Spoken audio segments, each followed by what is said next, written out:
This is Mason Web TV, powered by HCC. This broadcast on Mason Web TV, powered by HCC, is being made possible by Hood Canal Communications, committed to providing quality services that exceed customer expectations in voice, video, data, and customer service, keeping our community connected since 1934. Mason County Public Health and Human Services Prevention Education Partners Substance Abuse Prevention Coalition, helping provide prescription drug take-back boxes in Mason County. Mason PUD3, connecting our community with safe, reliable, economical, and sustainable services 24/7. And Mason Health, united community, empowered people, exceptional health.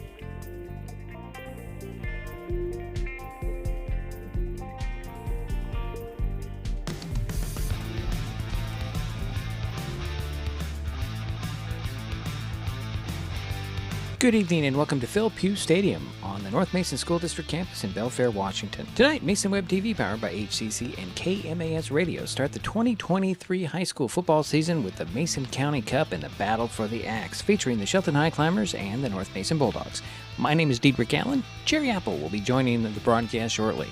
Tonight's game will be the 11th meeting between Shelton and North Mason. The Highclimbers have won 6 Mason County Cups, while the Bulldogs have taken the Battle for the Axe 4 times. Shelton took the cup last year, 39-18, and in 2021 by a score of 45-6. North Mason won the previous 3 matchups, shutting out the Climbers 20-0 in 2019, winning 35-14 in 2018, and taking back the cup in 2017 by a score of 21-12. The Highclimbers had the Mason County Cup in 2016 with a 48-7 win, in 2015 winning 35-21, and 2014 coming away with a 28-21 victory. In its second year, in 2013, North Mason won its first Mason County Cup by a score of 20-10, and Shelton took the inaugural game on September 7, 2012, winning 54-24. These teams took different paths last season. Highclimbers finished with a 5-5 record, made the postseason by sweeping a tiebreaker with Aberdeen and Black Hills, and ended the season falling at Washougal 36-34 in the play-in round of the state playoffs. Injuries plagued the Bulldogs last season, and they went 1-8. North Mason's only win last year was over Squim, 36-21. That was 2022. This is 2023. Big changes for both teams, and expectations are high on both sides. Coming up, we'll hear from Shelton coach Mark Smith and North Mason coach Rob Thomas. It's the 2023 high school football season opener, the Mason County Cup and the Battle for the Axe with the Shelton Highclimbers at the North Mason Bulldogs on Mason Web TV, powered by HCC and AM 1030, FM 103.3, KMAS, Shelton. The living room. It's a great place to watch TV. Just like your backyard, break time at the office, or waiting for your ride. Now you can watch TV everywhere. Stream your favorite shows or live TV from many channels in your cable package on any computer, tablet, or smartphone. It's all included in Hood Canal Communications TV service for no extra cost. Sign up to watch TV everywhere today. Call or visit Hood Canal Communications online to learn more. Back at Phil Pugh Stadium in Belfair, Diedrich Allen here, just ahead of the Mason County Cup and the Battle for the Axe between the Shelton Highclimbers and the North Mason Bulldogs. This is the opening game of the 2023 high school football season, and it's now time to talk with the coaches. First up, Shelton headman Mark Smith. I talked to Coach Smith yesterday morning. Okay, Coach, let's talk about your team this year. Let's go back to the beginning and tell us about your top returning players and the new faces that we can see this year. Well, we lost a lot of really good seniors, first of all. With losing seniors and a good quality and a lot of 3-year starters, you're always going to have some, I guess, what I call new blood in there. So we got a lot of kids that have been playing football, but they're awful green, but they're not young, if that makes any sense. That means they just haven't had a lot of experience because there's been a lot of 3-year starters. Example, our starting center, Logan West, 3-year starter. We haven't had to worry about the position for 3 years. Starting quarterback, Mason Goose, 3-year starter. Haven't had to worry about him, for 3 years. Well, that's how you start offense, with the snap and the quarterback. So we're breaking in a new center there, Anthony Sancelli. Now he's a senior, and he started for us, but he's moving positions. Breaking in a new quarterback in Gabe Conklin, and he's been a starter, a wide receiver, but now he's playing quarterback. So it's almost like you're with a bunch of rookies that haven't done it before. But yet they've been in your program for 4 years, and they've been starting for 2-3 years. So it's kind of got an unusual feel to it. Usually you've got kids you're grooming, they're coming up, but that didn't happen this year on the offensive side of the ball. Besides that, we got Wheatley Cordova out at wide receiver. He's a returning starter out there. We got Bishop Manning. He didn't play a lot last year, but he's another returner. And we got Omar Zapata, which is another returner out there. Didn't play a lot last year, but got some time. And then, an upcomer there is Cody Brotherton. So we feel pretty good about what we got on the outside. We got some height. We got a little bit of length. We got a little bit of speed. So we feel like we're okay there. At the tight end position, we got a young buck in Bennett Henry that came up from the freshman team last year. He's a good-sized kid, but he's only a sophomore. And we got Jerome Gooley. We'll add some depth there. And he had a really good, you saw what he could do in the red and black game. I think he took one 50, 60 yards for a touchdown in that game. So feel pretty good about tight end position. On the offensive line, breaking in a lot of new guys at different positions. I guess the stalwarts there are Anthony Sancelli and Jeremy Miller, both seniors, both returning starters from last year.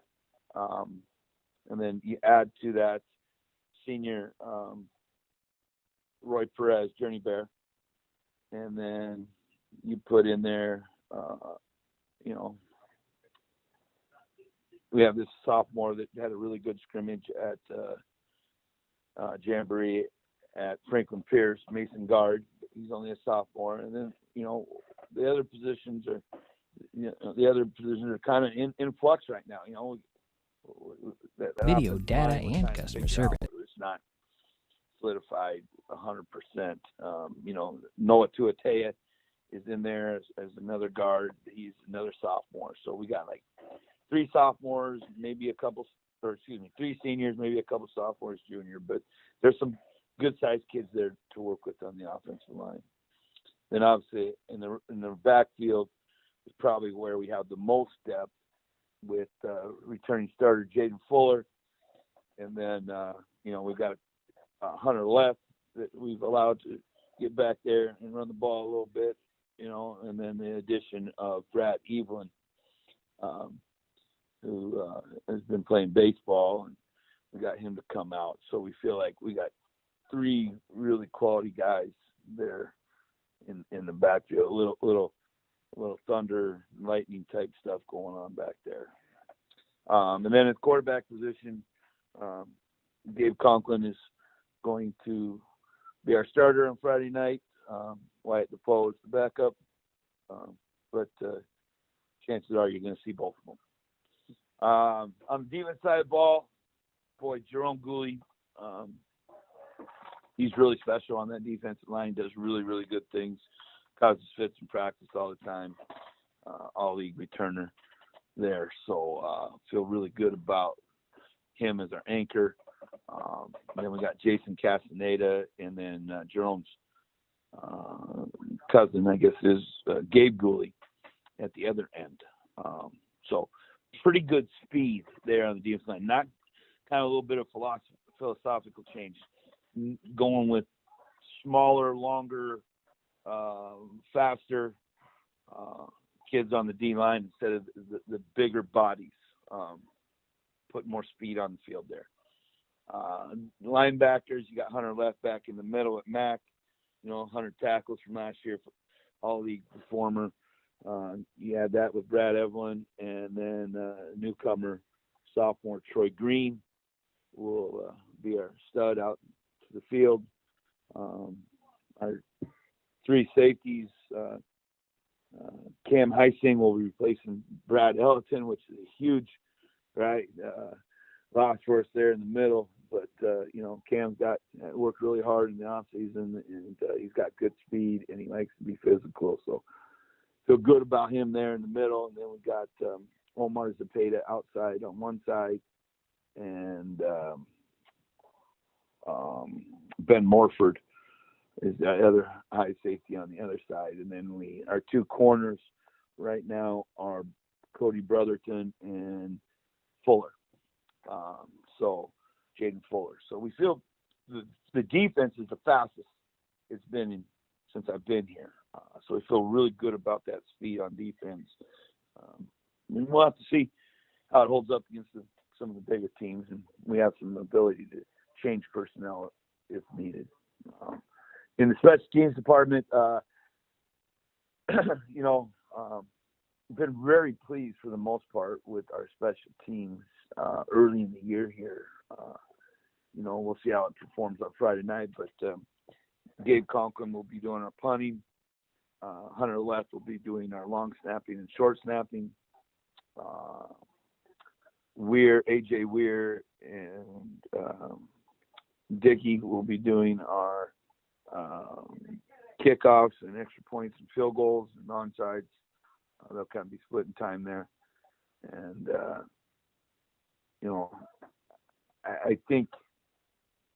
I think we'll be okay there. I mean, we're missing last year's kicker, so breaking in a new one there. So that's probably the biggest question mark is the kickoff, extra point, field goals. That seems to be kind of a position of need every year. So that's kind of where we're at.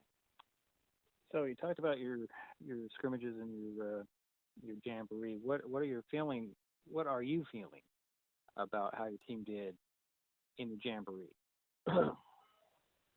Well, my initial feeling is always worse than it probably usually really is. You want your kids to play well. You want them to play clean. You want them to have success. And I wasn't feeling very good after that scrimmage. In fact, I let everybody be alone. Or maybe another way to phrase it is, I went in bed was alone because not very pleased. But that's why we don't, as a coach, you really don't comment too much right after games on what you did, because there's a lot of emotions and a lot of feelings, and you got to take the emotions and feelings out of it, and you really got to look at film, and then when you look at film, you get a different perspective a lot of times. And what we came away with after we looked at film on Sunday is we played two teams that I thought were very, very decent, good football teams that were in the playoff hunt or in the playoffs last year in the 2A level. And I didn't think we had gotten any rhythm on offense. Defensively, I thought we were fine, except for we didn't like our pursuit a whole bunch. But it's hard when you're playing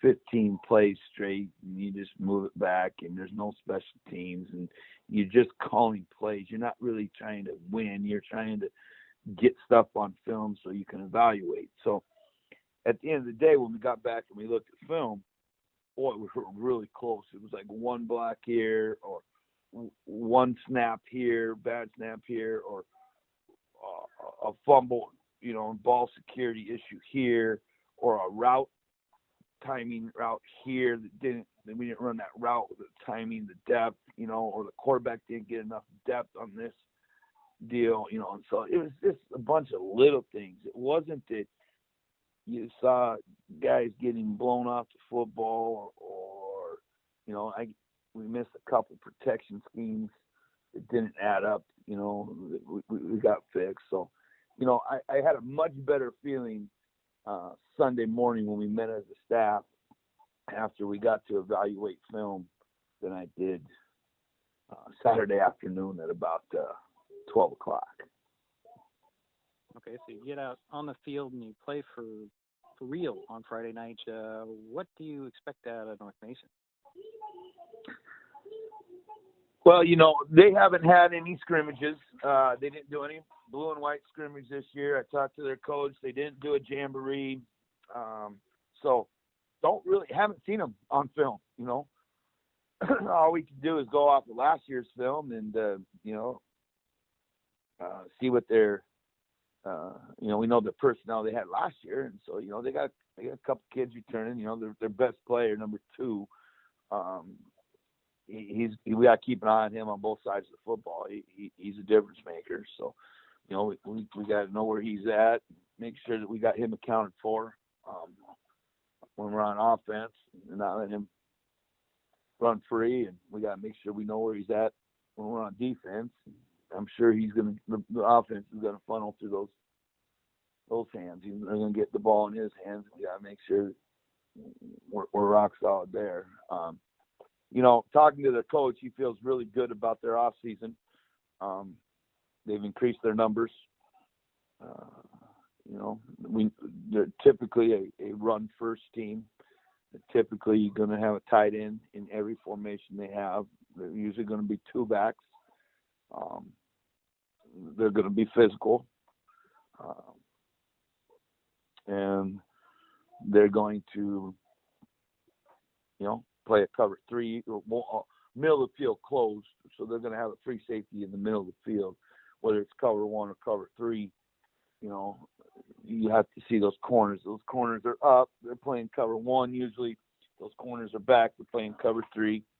So we're going to have to. We're prepared to beat man coverage and zone coverage there. Special teams, I think, early in the year, hopefully we have an advantage there.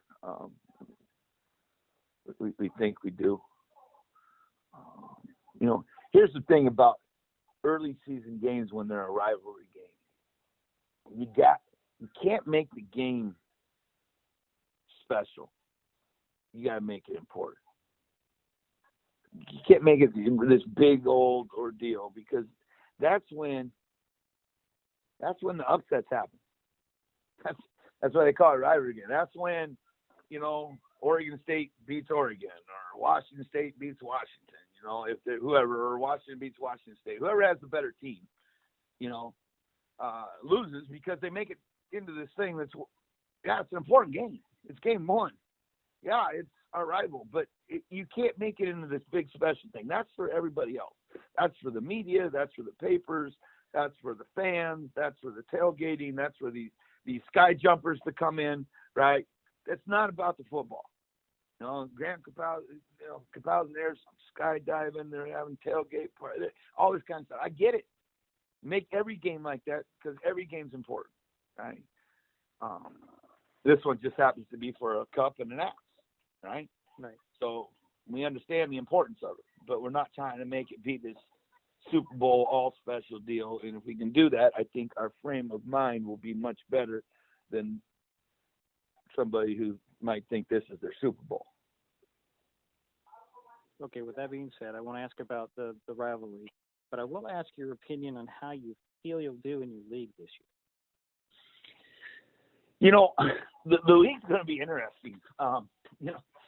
Since I've been here, all we do is get these 3-way tiebreakers, so there's a lot of parity in the middle, right? Mm-hmm. You kind of had your upper echelon teams, Tumwater and Chehalis, in the last 3 years, and then you had your teams that are trying to find their way, in Chehalis or in Centralia, and all the struggles they're having down there, and kudos to them for keep battling. And then in the last 2 years, Rochester, Black Hills, Aberdeen, and Shelton have all been in that 3-way mix one year or the other. The first year it was Shelton, Aberdeen, and Rochester. Last year it was Black Hills, Aberdeen, and Shelton. And so, there's parity in this league. What we're trying to hope is that we can our goal is to get out of that 3-way tiebreaker deal and try to claim a seed right going into week 9, going into week 10, that we know who we're playing week 10. We don't have to play a 3-way, figure it out. What are we, the 3 seed, the 4 seed are out, and try to figure it out. Because that's hard. It's hard on the program from 3 different aspects. One, you playing on Friday night, you turn around playing on Monday, and then you got to turn around and play somebody in the crossover game to try to get into the playoffs, right? So there's a lot of emotion there. There's a lot of time there. It's been a long season. So that's a grind that you don't need to place on your program. The second thing is you can always get people hurt. You're playing that extra deal there. And then the third thing is preparation. You don't get yourself being able to prepare for that crossover game, which gets you in the field of 16, which hasn't been done since 1985. So, how do I feel? I don't know right now. I mean, I've just told you what our goals are, is to stay out of that crossover. But we don't want to not be in the crossover and not be in the playoffs. We want to stay out of the tiebreaker, get in the crossover. That's our goal. That's Shelton football coach Mark Smith as his Highclimbers get ready to take on the Bulldogs from North Mason in Belfair tonight. We will be talking with Bulldogs coach Rob Smith next on Mason Web TV, powered by HCC. The first rule of storage is keep out of reach of children. Ease of access is the #1 reason youth misuse recreational or prescription drugs. Store your medication, vape, edibles, or cannabis products in their original child-proof bottles with original labels if possible. Keep them locked up. Store your medicine, tobacco, or cannabis products in a locked cabinet, locked drawer, or in a bag like this with a lock. For more information, visit locksavelives.org or call Mason County Public Health at 360-427-9670, extension 400.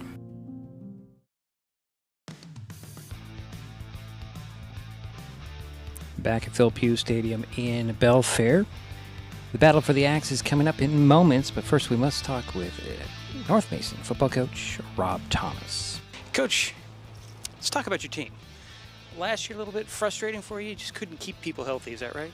Yeah, we had 32 to 29 guys pretty much the entire season. And, we did have some, a couple injuries even before the season started with a key senior, right? Steven Netherland went down, and that was huge for us.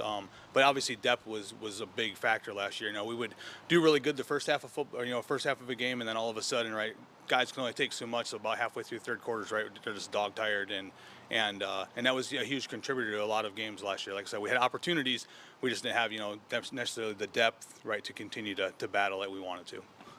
Now put that away. Let's not talk about last year. Last year's over. Let's talk about this year. Tell me about your team. Who do you have returning as players? Who do you have new faces? Yeah, so some of our key returners, our quarterback, Micah McIntyre, right? He'll lead our offense, right? Does a great job. He's going to be a senior this year. We have 4 different tailbacks, right, that we're using this year. Our key returners are going to be Avery Boleen, Woody Topolo, and then Trevon Simons, which everybody knows, and then Caden Atencio, who's a sophomore this year. And those guys are going to see some quality carries on Friday nights, right? They're battling, right, for that starting job, right? Every single practice we have, they know it's a battle. And it's nice because now we have that depth at this spot. Up front, we got some big guys up front.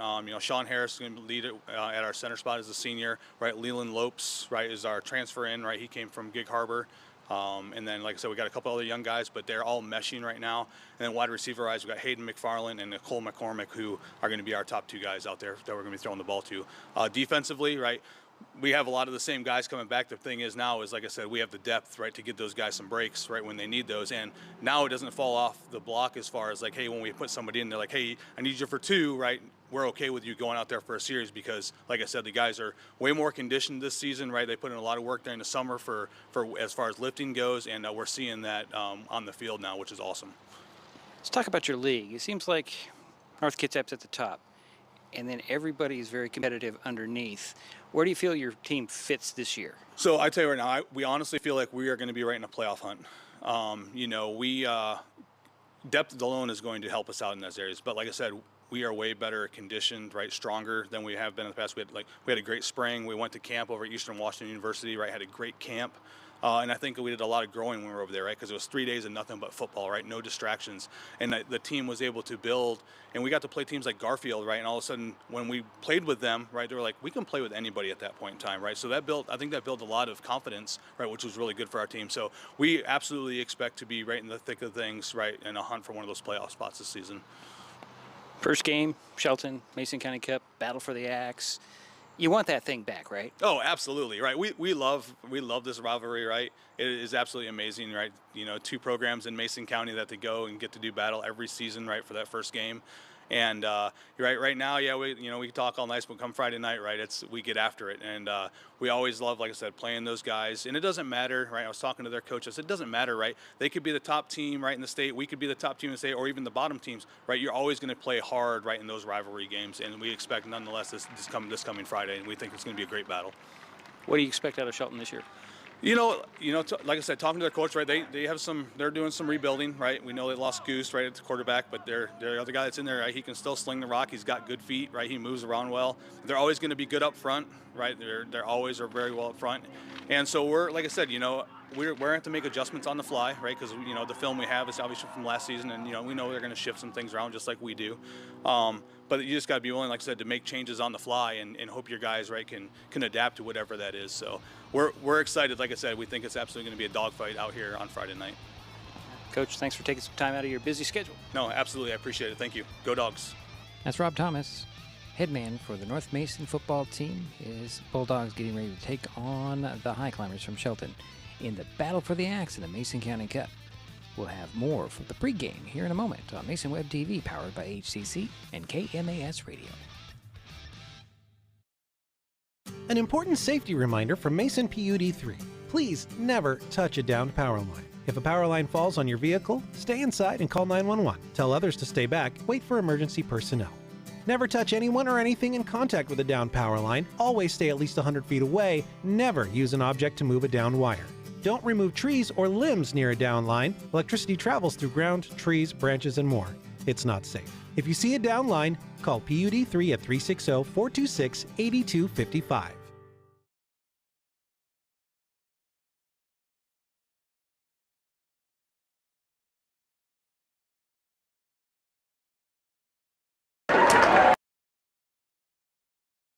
There we are. Well, good evening once again, and welcome once again to Phil Pugh Stadium in Belfair. Mason County Cup battle for the axe. The Bulldogs have just taken the field, and I hit the wrong camera, so let's try this camera right there. Now let's go that one. There we go. And the Bulldogs are on the field. Highclimbers are coming out of the locker room. My name is Diedrich Allen. I welcome everybody to the broadcast. Our broadcast, can't call it a booth. It's an area, but this is what we like when we're in Belfair. Wide open spaces and a great view of the field. Joining me, as always, Jerry Apple. Thank you, Diedrich. Looking forward to the football game tonight. What a beautiful night for a football game. A nice breeze, probably in the lower 70s. Hard to say. Temperature doesn't matter, Jerry. It's about football. But not much breeze. A little bit. Just a little enough to keep us cool, I think. Yeah, but the flag is not moving. But yeah, you can feel the breeze. Just a little bit of, yeah. I'm excited to be here, Jerry. I've been looking forward to this for weeks. You know, the jamborees, the scrimmage just don't get you that high school football fix. Yeah, it just gives you a chance to know the players a little bit better in those 2 previous outings. But tonight's the real deal. And here come the Highclimbers. Yep, carrying the axe, or axes, I should say, as they cross the field from left to right on your radio dial. Yes, we are on the radio today. We want to thank Jeff Slakey and KMAS Radio for bringing our network or online TV broadcast to the radio waves and serving everybody who can't quite make it up to Belfair for these games. We'll have all the games for the Highclimbers on the radio this season, as long as we can physically. Oh, we got a fan here buzzing around. That's interesting. We've got some bees in the booth. As long as we can, they'll let us do it. We will. We'll be there. Jerry, you have anything to add? I should say. No. I think it's going to be a real good game. From what I can see so far, in the previous 2 matches, we haven't seen North Mason play, but we have watched Shelton in a scrimmage and in a jamboree. So we do have a little bit of an idea how Shelton is. Right. And I got a good sense of things from Coach Rob Thomas. And I'm looking up at the sky, Jerry. We have skydivers coming down. Oh, cool. I see 4. There's a flag up there. I'd point a camera up there, but you would not be able to see it. They're so far away. So as they did last year in this game, the idea is to drop down right at midfield. And it's no longer a secret. Now it's not. Yeah, well, we lost sight of them. They've gone behind us, but they'll probably come in from our right, Jerry. When they come swinging around. See, there it comes. Here comes the first one. See if we can get a better view. Let's go to that camera.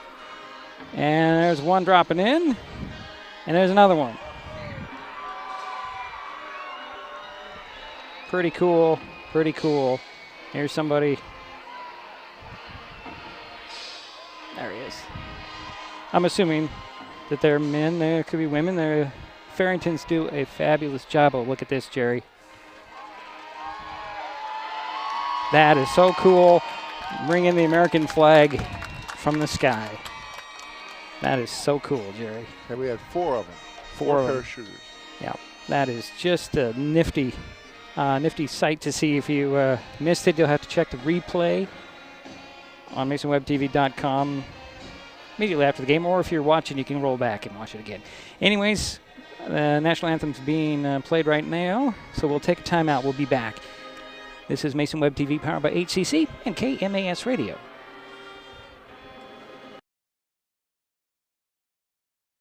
Hood Canal Communications keeps our community connected. We provide communication services that connect friends and family.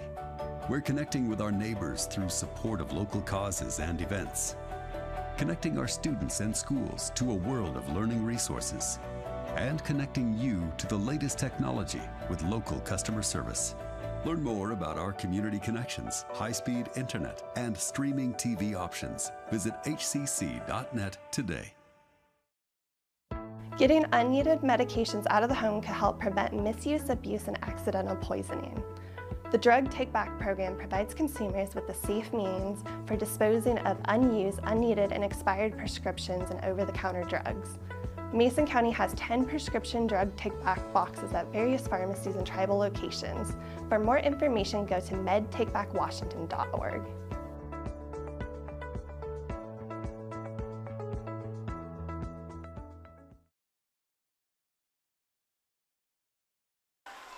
And we're back in Belfair. Diedrich Allen, Jerry Apple, right in time for the flip of the coin. Jerry, I timed that just perfectly, didn't I? You did. Usually I'm way off one way or the other. And the captains are at midfield. Getting ready for the toss of the coin. You have Gabriel Conklin, number 33, Trevor Rodeback, 65. And that is J.J. Miller, and 71. Anthony Sancelli, the captains for the Highclimbers. I'm trying to see the Bulldog captains, Jerry. And I think, was it deferred, or what was that signal? I wasn't watching. Yeah, we do have a lineup. It looks like, let's see what the signal is. Now, the Bulldogs will be receiving the kickoff, it looks like. Did I see that right, Jerry, or did you not see it? Because we're on the opposite side of where the officials face. So we get the guess a lot tonight. And we're not sure if Shelton deferred or not. Well, I saw a deferral signal. Did you? Yeah, that I did see. So I think that maybe Shelton won the toss and deferred the second half, so the Bulldogs will get the ball. And that will bring us into the lineups, Jerry. Okay. So you want to go with the offense, North Mason offense, and sure. Shelton defense. For the North Mason starting offense, number 5, Cole McCormick at wide receiver. Number 9, Micah McIntyre, quarterback. Number 16, Hayden McFarland, wide receiver. Number 24, Caden Atencio, running back. Number 49, Donnie Esteban, halfback. Number 54, Leland Lopes, left tackle. Number 62, Sean Harris, center. Number 67, Will Smith, right guard. Number 74, Bobby Jute, right tackle. Number 78, Jackson Stewart, left guard. And number 82, Javon Kelly at tight end. For the Highclimbers. Well, Jerry, just want to hold off, and we've got the kickoff coming away shortly, and we'll get the starting defense after the kickoff goes. Sounds good. So you've got A.J. Weir teeing it up at the 40. Whoops, for the Climbers. Back deep, looks like you have. Let's look at the right thing. Trevon Simons wearing number 3 this year, and it looks like it might be Avery Boleen on the far side, the deep men for the Bulldogs.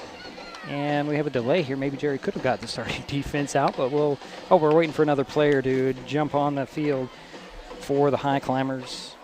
And that'll be Seth Pierce arriving late. So Weir will tee it up at the 40. We'll get this game underway. The Highclimbers will be kicking from the right to the left for those on the radio. For those watching, the Highclimbers are in all whites with the black numbers. The Bulldogs are wearing blue jerseys, black pants, white numbers, white stripe down the legs. And we're about ready to get underway. Jerry, we're with the run-up. Just a moment. Here he goes. There's the boot. High, end-over-end kick. That'll be taken at the 30 to the 35, just across the 35 to the 37. And I believe on the return, it's getting up at the bottom of the pile. Looks like number 85 for the Bulldogs, and that is Dylan Perdell. 28-yard kickoff by A.J. Weir.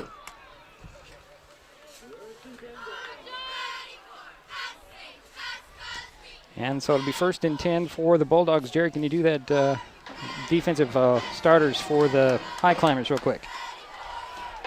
Well, no, we're not going to get the playoff play as they break the huddle. McIntyre out of the gun with a receiver on each side. McCormick, the back on the near side. Or the receiver on the near side, a handoff. That'll go to, actually, this will be Caden Atencio on the carry. Gets around the right side.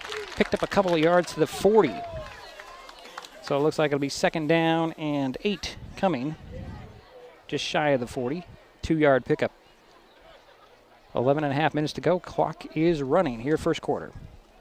Jerry, can you get to the starters' defense? Nope. We'll have to go one more play on that. Again, out of the gun will go McIntyre. And we have a whistle here. So we had an illegal substitution. So a guy had to go off and somebody came back in. Now we'll wind the clock again with 11:15 to go in the first quarter.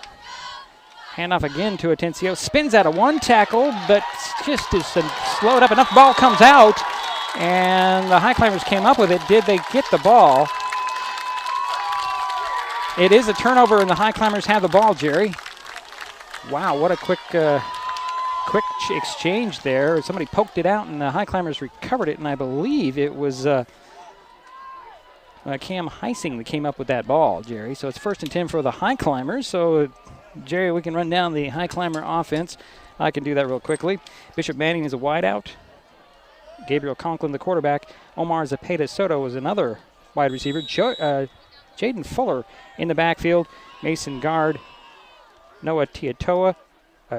Tia. It's a handoff straight up the middle is Jaden Fuller. And he is stuffed right up the middle by Leland Lopes. No gain. Actually, he's going to lose.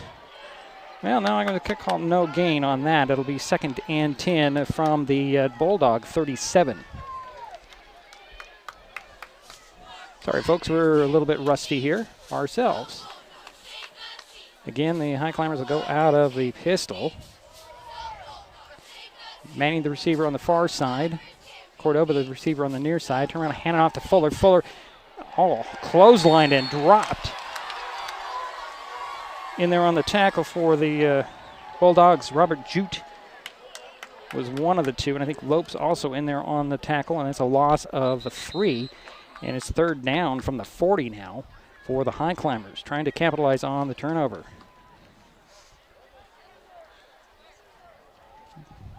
Got some substitutions coming in and out.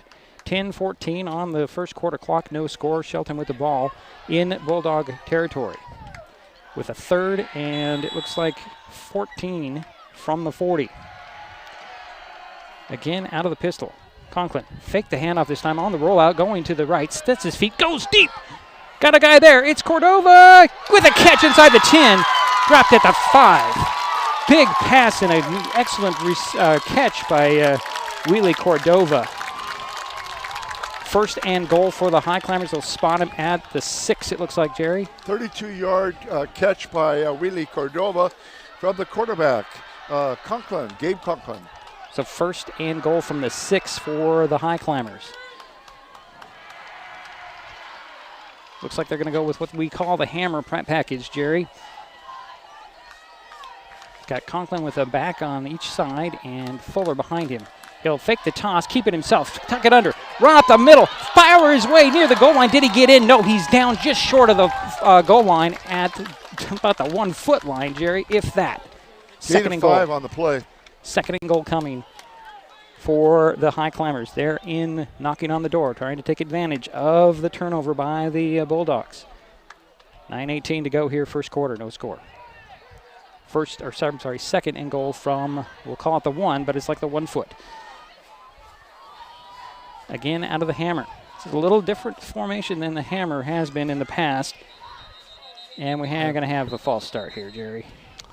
That's what I'm predicting, excuse me, as players were jumping and nobody was set. I must remind everybody that this is the first game for the referees, too. Substitution coming into the ball game. I say that's Jerome Nichols-Gooley came in. Got Leth on one side and Brad Evelyn on the other.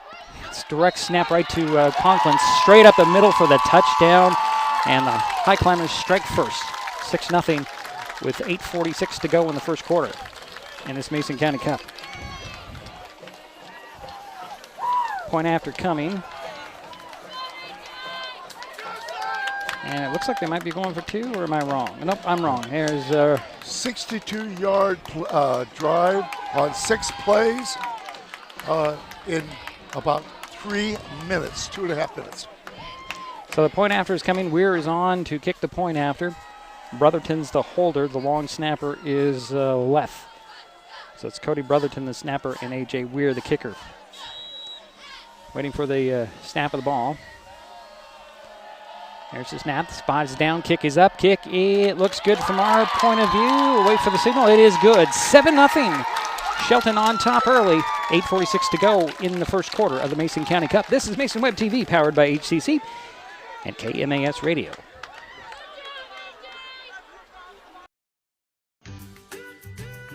Life's just more fun with fast, reliable Wi-Fi. You can stream, share, game, try something new. But weak Wi-Fi spoils the fun. That's why you need managed Wi-Fi from Hood Canal Communications. The right equipment, professionally installed in all the right places, keeps your Wi-Fi powered party streaming strong. Call or visit Hood Canal online to upgrade your Wi-Fi today. We're back at Phil Pugh Stadium in Belfair, 7-0. Shelton strikes first.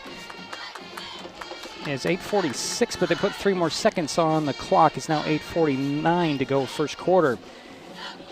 And it looks like the Highclimbers are back to tee it up, kick it back to the Bulldogs, and the Highclimbers took advantage of that fumble by the Bulldogs early on. Well, the key there was a nice catch by Wheelie Cordova. Right. Nice pass from Conklin. That was 32 yards. Yeah, they were going backwards on the run. The Bulldogs came out to stop the run.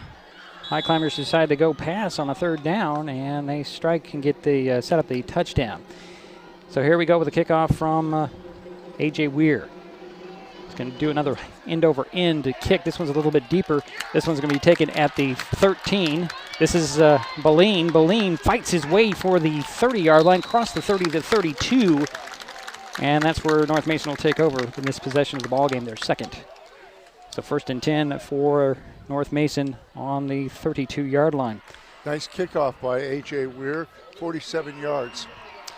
Got a moment. We'll try to give you the starting defense for the Highclimbers. Jason Castaneda, Cody Brotherton, Cameron Heising, Omar Zepeda Soda, Brad Eveland, Ben Morford, Troy Green, Jaden Fuller, Hunter Leff, Gabriel Gooley, and Jerome Nichols Gooley. It is 1st and 10 for North Mason on their own 32-yard line. Back to pass goes McIntyre. He's got a guy there. Throw in, it's deflected, knocked away. Good play defensively by Cody Brotherton. That pass was intended for number 82, and that is Javon Kelly. Tight end. Just couldn't quite get it over the outstretched hand of Brotherton. Brings up 2nd and 10 from the 32. McIntyre out of the gun again. Got a receiver on the near side, one on the far side. Handoff. It's a delayed handoff, and down he goes. Nowhere to go. The ball came out, but he was well down. I didn't see who the carrier was, Jerry. It's gonna be McIntyre trying to swing it around on the keeper, Jerry. He ran into a wall of white, and it'll be a loss in the play in 3rd and long. Tackled by number 96. That would be Jerome Nichols Gooley on the tackle. Looks like it's going to be 3rd down and 15. Ball back at the 27-yard line. Bulldogs need the 42 for the first down. 3rd down here, under 8 minutes to go here, first quarter, trailing 7-0. Out of the gun again goes McIntyre.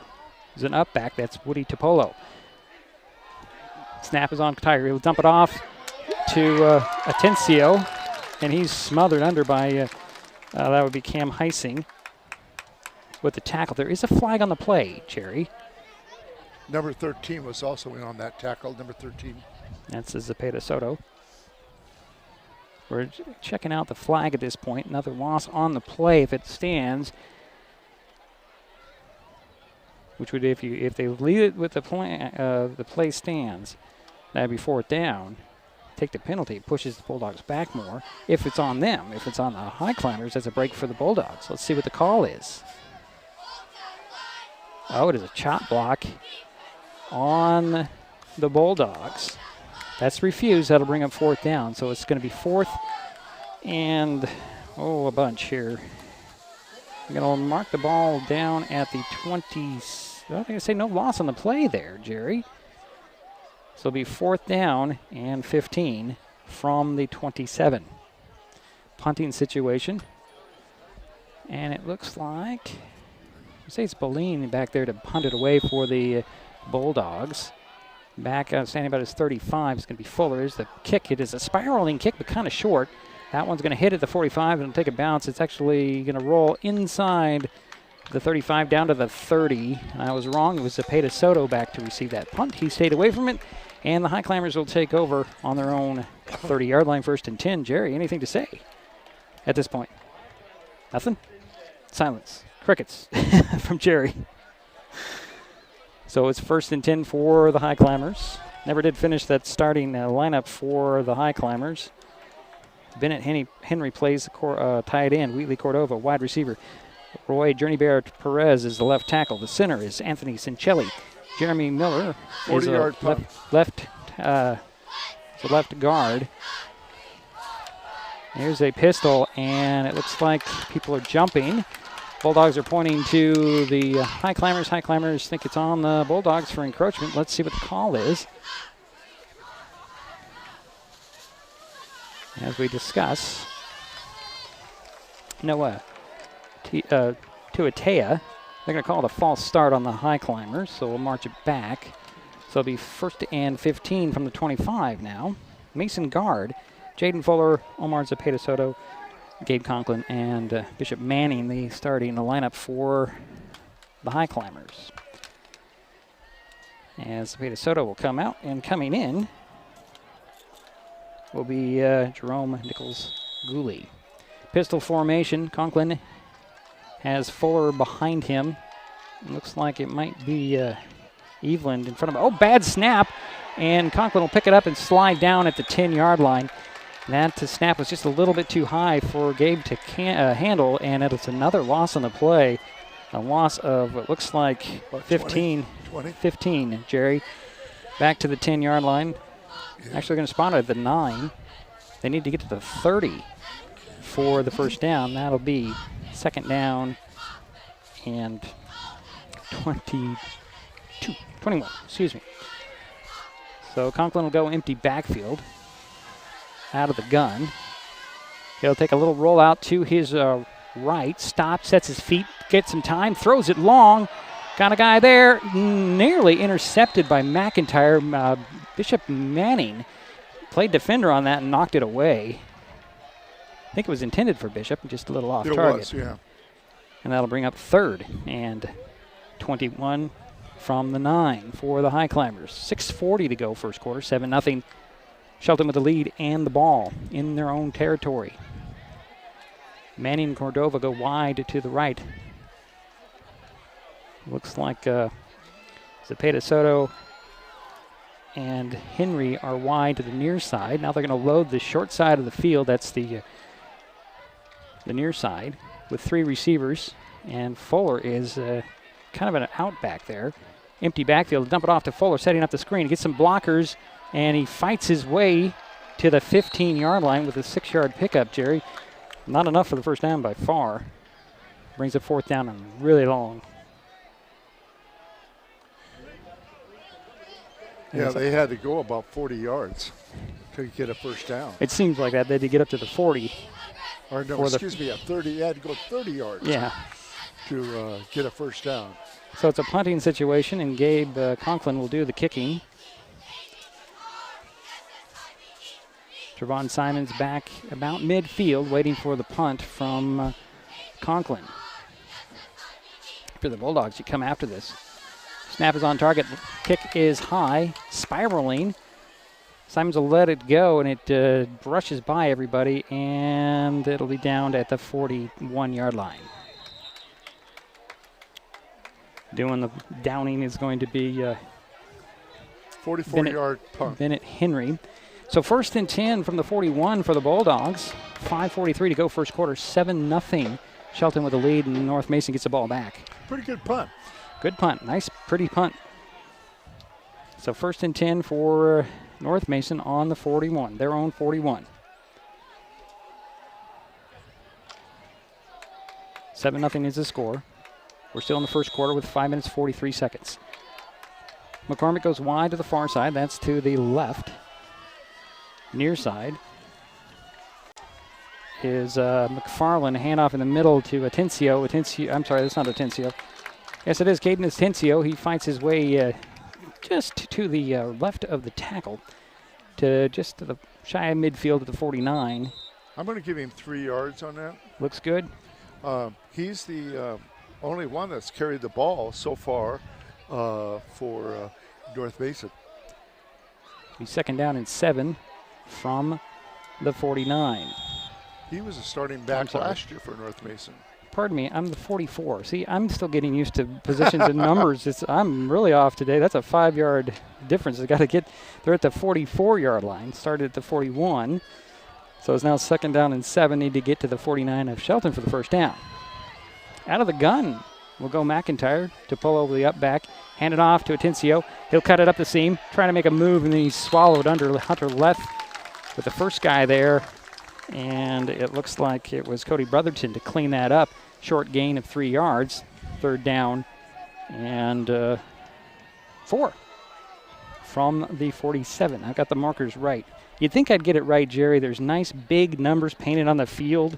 You can't you can't get much better than this. Of course, you got to move your camera if you want everybody to see it who's watching online. Again, out of the gun goes McIntyre. A receiver on each side, and up back is Woody Topolo. Atencio, the back beside him. Back to pass. He'll throw over the middle. It's complete. And breaking a tackle at the 35. Cuts it back at the 25. Spinning and dropped down. Nice little tackle there made by Cameron Heising. The receiver, however, was Trevon Simons. First and 10 from the 20. Way to flip the field, Jerry. Yeah, it was a nice pass, and also a nice rerun after the pass completion. So first and 10, the Bulldogs into Highclimber territory at their 20-yard line. Trying to answer for the touchdown earlier. 4 minutes and counting on the clock. Who First caught the quarter. ball? Number 3. McFarland goes wide to the far side. McCormick near side handoff to Atencio straight up the middle to the 15, but we have a flag in the backfield, Jerry. And that'll likely be a hold, Jerry. I think it's coming back. Spot foul at the 21, so that's a big loss for the Bulldogs. Yeah, that was a 40-yard pass play, that last play.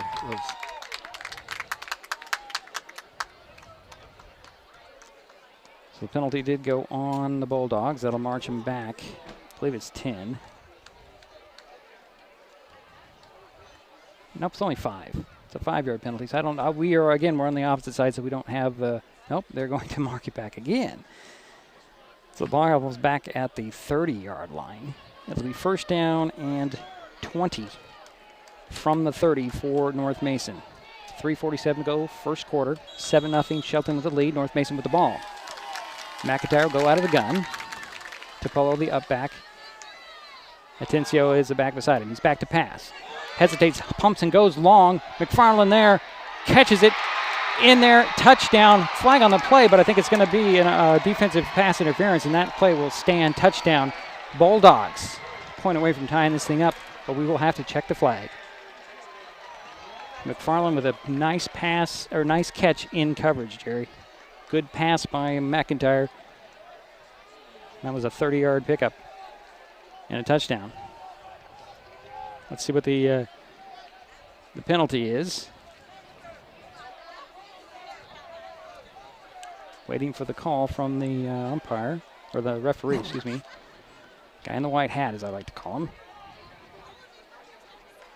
I would imagine this is going to be pass interference on the Highclimbers. Yes, that's what the call is. The touchdown will stand. It is 7-6 now. 76 yards on 5 plays. And in to kick the point after for the Bulldogs, number 88. That's Xavier Powell. Holders Cole McCormick for the Bulldogs. Spot is down, kick is up. It splits the upright, but there is a flag on the play. So, let's hold off right here, Jerry. We may have a penalty after the play. The point is good, so it's a tie ball game at 3:30 to go in first quarter. Let's see what we have on the penalty before we take a break. Oh, it's a false start, so it does not count, Jerry. Nope, they're going to... Okay. There are 2 penalties on the play. Now I got it. It's a false start on North Mason, and then I'm running into the kicker on Shelton, so that offsets, and we get to kick the point again. Does that make sense now? Yeah, it does. Offsetting penalties. Offsetting penalties. When I saw the motion for the kick, that sometimes means they're going to assess the penalty on the kickoff, but not in this game. So the Bulldogs will have to kick it again. So Powell will get another shot at tying this ball game back up with 3.5 minutes to go in the first quarter. There's the snap, spots down, kick is up. That one's going to be partially blocked, and there's another flag on the play as well. I don't know who got their big mid on that one, but it was partially blocked, but we do have another penalty on the play, Jerry. We'll see what this call is about. It is another false start, and this time it does go on the Bulldogs. The Highclimbers will accept that penalty, and the Highclimbers stay up by 1 point. 7-6 with 3.5 minutes to go first quarter. I think we'll just keep it right here. There's a lot of stuff that's going on. Jerry, it's been quite a battle so far. It has been. And the difference now is a blocked field goal. Yeah, and several... sorry, let me restate that. Blocked point after attempt. Go ahead. Go ahead, Jerry. Well, the thing is, we haven't seen too much on the rushing game, but we've seen some nice pass plays. 2 nice pass plays by North Mason. One of 30 yards and another one of 30 yards, and then the 38-yard one to Wheatley Cordova for the Shelton Highclimbers. So it's basically the yardage has all been gained in the air. Right, when you just expect a running game from both teams, because I was told, the coach told me off our interview for North Mason, says we're 65% run. And we know Shelton is about the same usually, but not tonight so far. So it looks like, why are we kicking off from the 45? Well, that's because of the penalty. Okay. But now the I don't know penalty why. for roughing the kicker the previous attempt. That doesn't make sense to me, though. So the Bulldogs are going to be kicking it off from the 45. I think we need to roll it back to the Bulldog 40, because you don't assess a penalty. Not if they're offsetting. Offsetting. Yeah. Well, we'll remind everybody that it's the first game for the referees as well. So kicking it off again is Powell for North Mason. Back about the goal line is Fuller and Zepeda Soto, and Fuller will take it at the 5. He'll get up to the 10, working around the right side, breaks around the corner at the 20, slips one tackle, and then he's spun down about the 26, 27-yard line. And a good return, Jerry, of 22 yards. Yeah. It's easy when they catch it on a line marker, doesn't it, Jerry? And they run out, and you just do the quick math. Either way, 1st and 10 for Shelton on their own 27-yard line. Leading by 1, 7-6 with 3:20 to go, first quarter. Bulldogs already out there.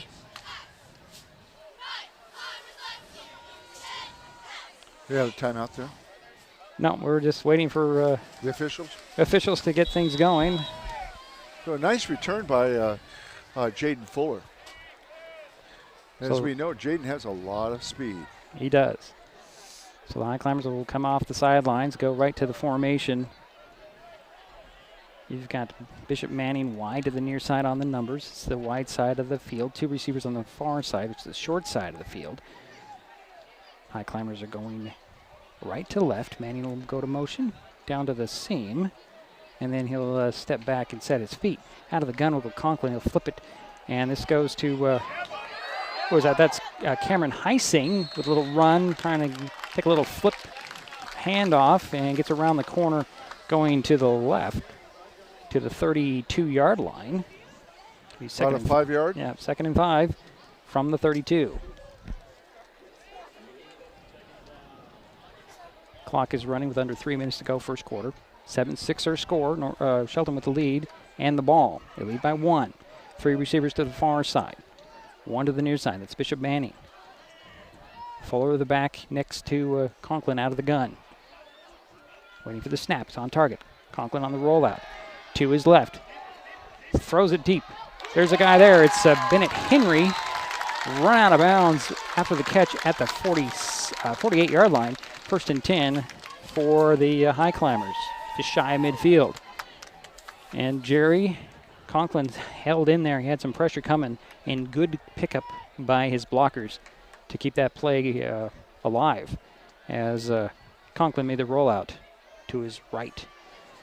Same formation as the last time. 2 receivers near side, 1 to the far side, out of the gun.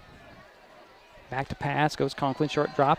Going to look down the field, he'll throw. Hits Manning. Manning breaks a tackle, and then he's drugged down by an arm at about the 32, 33-yard line. Good tackle by 19-yard pass play to Manning. Bishop Manning is 6'6", and the guy on him had to be about 5'7", I'm thinking. It'll be 1st and 10 from the 33-yard line. That's the Bulldog 33. This is the Highclimbers on the drive. 1:44 to go. And there's going to be a flag on the play again.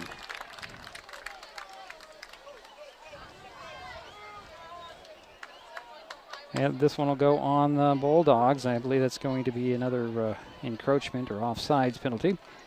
And march off 5 and make it 1st and 5 from the 28. That was the 4th penalty on North Mason for a total of 20 yards. So 1st and 5 from the 28 for the Highclimbers. Out of the pistol goes Conklin. Fuller the back behind him. Turn around, hand it off to Fuller. Fuller stutter steps, tries to break it outside. Can't get by the grip of number 12, Keegan Bennell, after a short gain of about 2.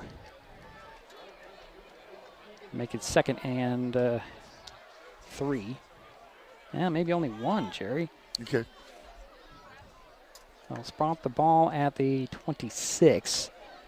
So actually that is a 2-yard gain. I'll stay with my 2nd and 3. This looks like a very long 3 from the sidelines.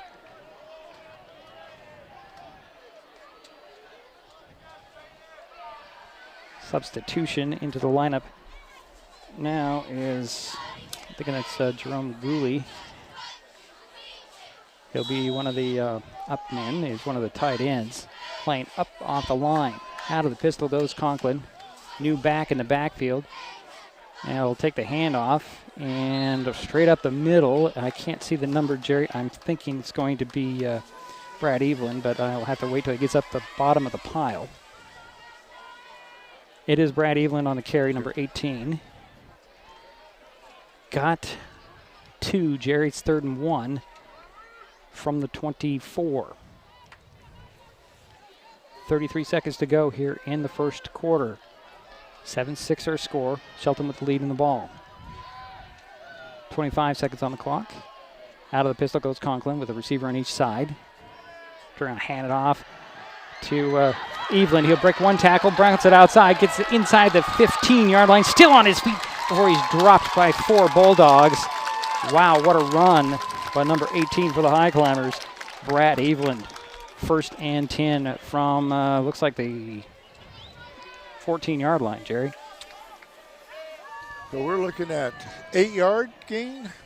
Only needed 1. Yeah, that's true. They're going to spot the ball actually at the 14-yard line. The quarter will run out. We're through 1 in the Mason County Cup. Shelton up on top. 7-6. We'll head to the 2nd in a moment. This is Mason Web TV, powered by HCC and KMAS Radio. In life, things aren't scripted. If you're an athlete, we need people like you and translate those skills to officiating. You can get a lot out of it. It happens in every town, in every game.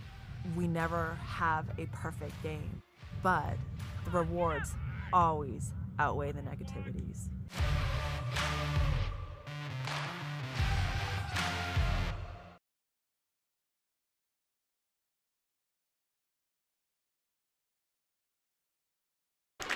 Waiting for the start of the second quarter, 7-6 ball game.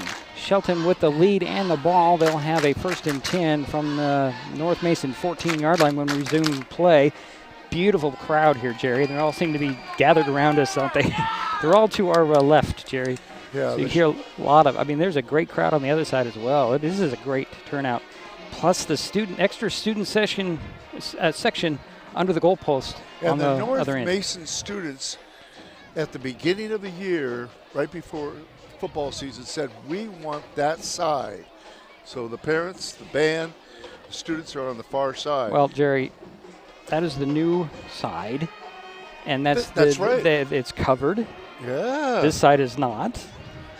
So that makes it probably a wise decision. A very wise decision. Yeah, yeah. So 1st and 10 for the Highclimbers on the North Mason 14-yard line. Conklin will go out of the gun. Fuller beside him.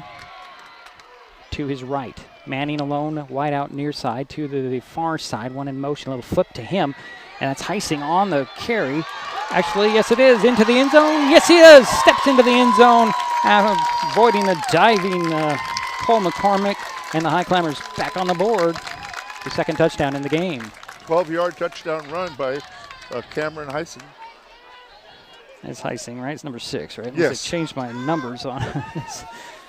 He just took a little sweep around and scored on that, and he just beat out Cole McCormick on that tackle at the corner. So, on to kick the point after the A.J. Weir. Holder is Cody Brotherton. Leth again is the snapper. Snap on target. It's down. Kick is up. Kick is good. 14-6 is our score. 7 seconds into the second quarter. Shelton extends their lead. This is Mason Web TV, powered by HCC and KMAS Shelton. The living room. It's a great place to watch TV, just like your backyard. break time at the office, or waiting for your ride. Now you can watch TV everywhere.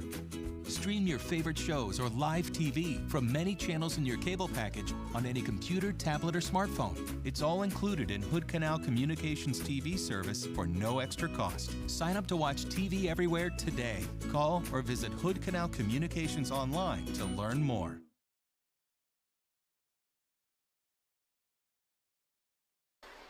And we're back here. Go ahead, Jerry. Yeah, Shelton had a 38-yard drive on 6 plays. 11:52 to go in the second quarter. Excuse me, I'm having a tongue-tied moment. 11:52 to go in the second quarter. Shelton 14, North Mason 6. And the Highclimbers are going to kick it back to the guys in blue after their second touchdown of the game here. A.J. Weir has it, well, he'll tee it up at the 40 here to kick it back. You've got Boleen and Simons back deep, standing about the 10-yard line for North Mason, waiting for this kickoff from Weir. You can hear the band across the way. North Mason Bulldog Band, one of the better bands in the area, Jerry. And a big band. Yeah. Good band leader. Pick up a whole section. Great band leader. Good guy. Here's a kick, kind of a line drive. It'll be taken by Simons at the 11. He'll go straight up the numbers, cut it out the outside, 25, 30, 35, slips a tackle, up the sidelines to the 50, spun out of bounds at midfield. But there's a flag way back at the 27-yard line, Jerry. But a good return by Trevon Simons. It's going to be coming back, but a good run. About 40 yards, Jerry. I think the tackle was number 10. Or 18. 18, that was Brad Eveland. Okay, Brad Eveland with the tackle. But we have a penalty marker back at the 27, 28-yard line, so that'll likely be a block in the back or a hold. So the Bulldogs will start deep and not take advantage of that good run back by Simons. That was a 49-yard kickoff by A.J. Weir.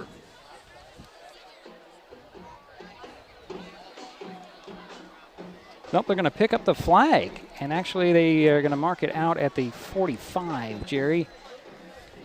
Nice run then. From the 11 to the 45. Yeah. It's a 34-yard return. Is that right? Yeah. Who was the runner? Number 3. Trevon Simons. He's in the backfield, it looks like. No, he's not. Actually, it's going to be Atencio in the backfield with McIntyre out of the gun. Man in motion there is actually Simons. A little handoff, handoff to Atencio. He'll bounce it on the outside, try to get around the corner. Slips, cannot lift the grip of Cameron Heising. He gets spun down after about a 4-yard pickup at the 49. Atencio, yeah.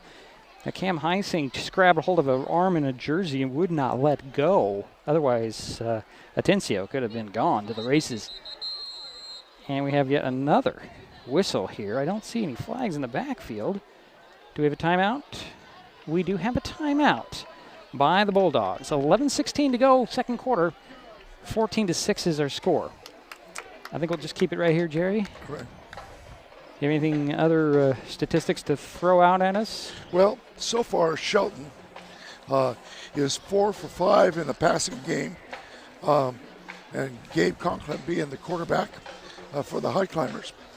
The leading rusher so far is Cameron Heising. He has 2 carries for 13 yards. And the leading ball carrier, of course, for North Mason is Caden Atencio. He's got 5 carries for 8 yards. So the Bulldogs will have a second down and 6 from their own 49 when we come out of the timeout. Again, 11 minutes, 16 seconds to go in the first half. Shelton 14, North Mason 6. Bulldogs have the ball, trying to put together a drive here. North Mason is 0 for 2 in the passing game, has 4 first downs.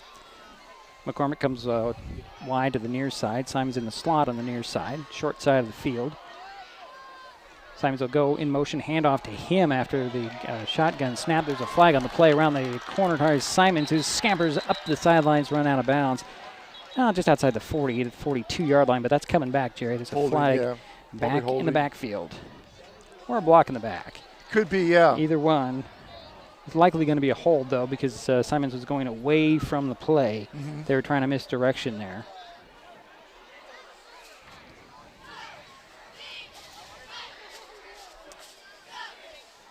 So, so far tonight, the Bulldogs have been their own worst enemy. They have.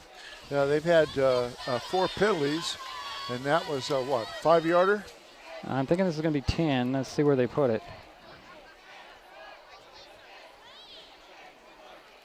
Going to march it back to the 39. It'll be second down and 16. Yeah, that's their 4th penalty for 30 yards. Yeah, they are being their own worst enemy. McIntyre will go back out of the gun.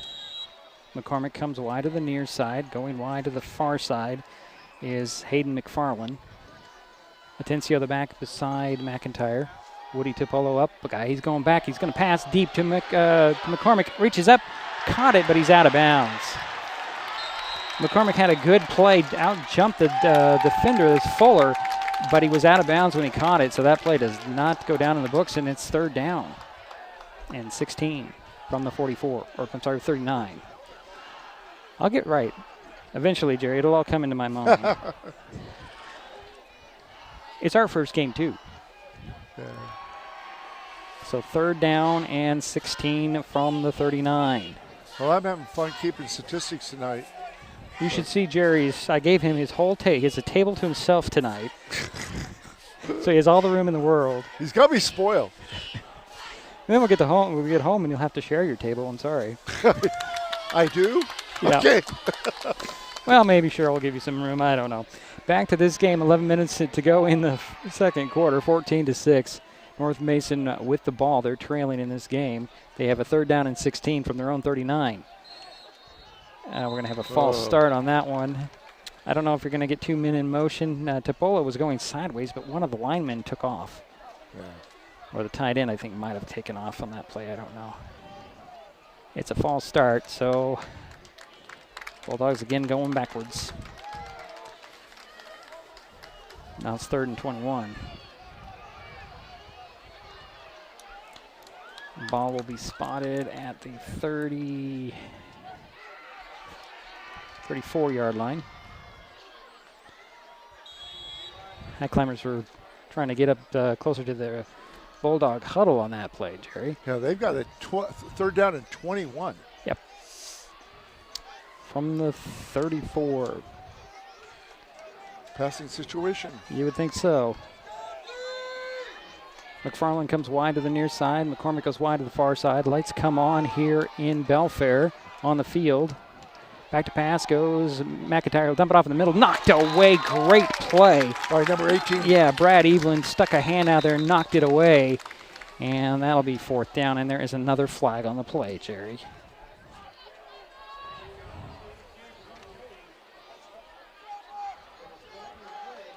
So I think they're going to take the result of this play, whatever the penalty is, Jerry. It's going to be a hold on the Bulldogs. Refuse. It brings up 4th and 21 from the 34. And that means punting situation for the Bulldogs.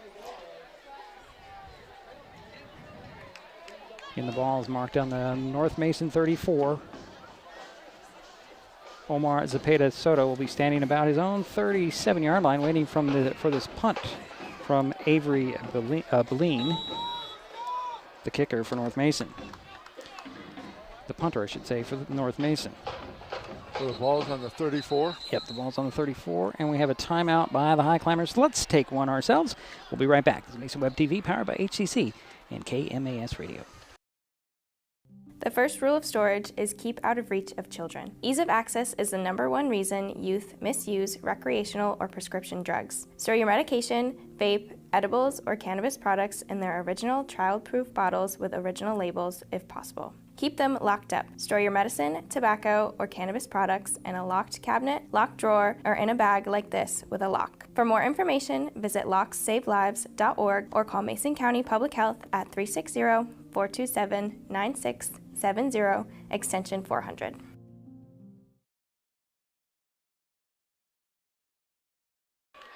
Well, I like to say that it is a first game for us because I forgot to switch the cameras on that one. You heard the ad, you just didn't see it.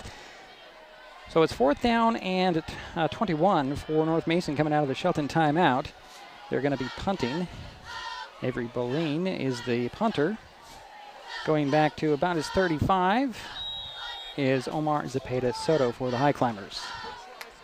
Snap on target, kick away, that's high, spiraling. It's going to be taken at the 37 by Omar Zepeda Soto. Omar changes direction, going to the left this time, runs away from Topolo, slips one tackle, going to get into the 40, dropped there at the 35 by Boleen, I believe. Got the shoelaces of Zepeda Soto out there, saved a touchdown. It'll be 1st and 10 for the Highclimbers on the 37-yard line of North Mason. What a nice run back. I'm sorry, 36-yard line is where the Highclimbers will start out. 10:38 to go. Second quarter. 14-6 is our score. Shelton with the lead and the ball in Bulldog territory. Trying to add on here. Starting out on the North Mason 36. How many yards was that return? Oh, Jerry, you're going to... I would say it was about 36 yards. Okay, we'll go with it. But I was just double checking with you. Out of the pistol goes Conklin, turn around, fake the handoff on the rollout, coming to the left. He'll dump it off to Henry. Henry dives inside the 30. Had to avoid a swipe by Atencio and Keegan Boleen. And they'll mark him down inside the 30 at the 27. Is there a penalty marker on that play, Jerry? I don't see anything. I don't see Yep, there it is. It's standing on the far side, so there's a penalty marker. Everybody's standing around like there's a penalty marker, and there is at the 37. So that's going to come nice back. Catch. It was a 7-yard pass play, but it'll be nullified, I guess, here by the penalty, right? Yeah, it looks like it. I don't know what the penalty is. Let's see what it is, yeah. Well, we'll do our best to guess. Probably going to be a hold or nope. Looks like it's going to be a 5-yard penalty, Jerry. Okay.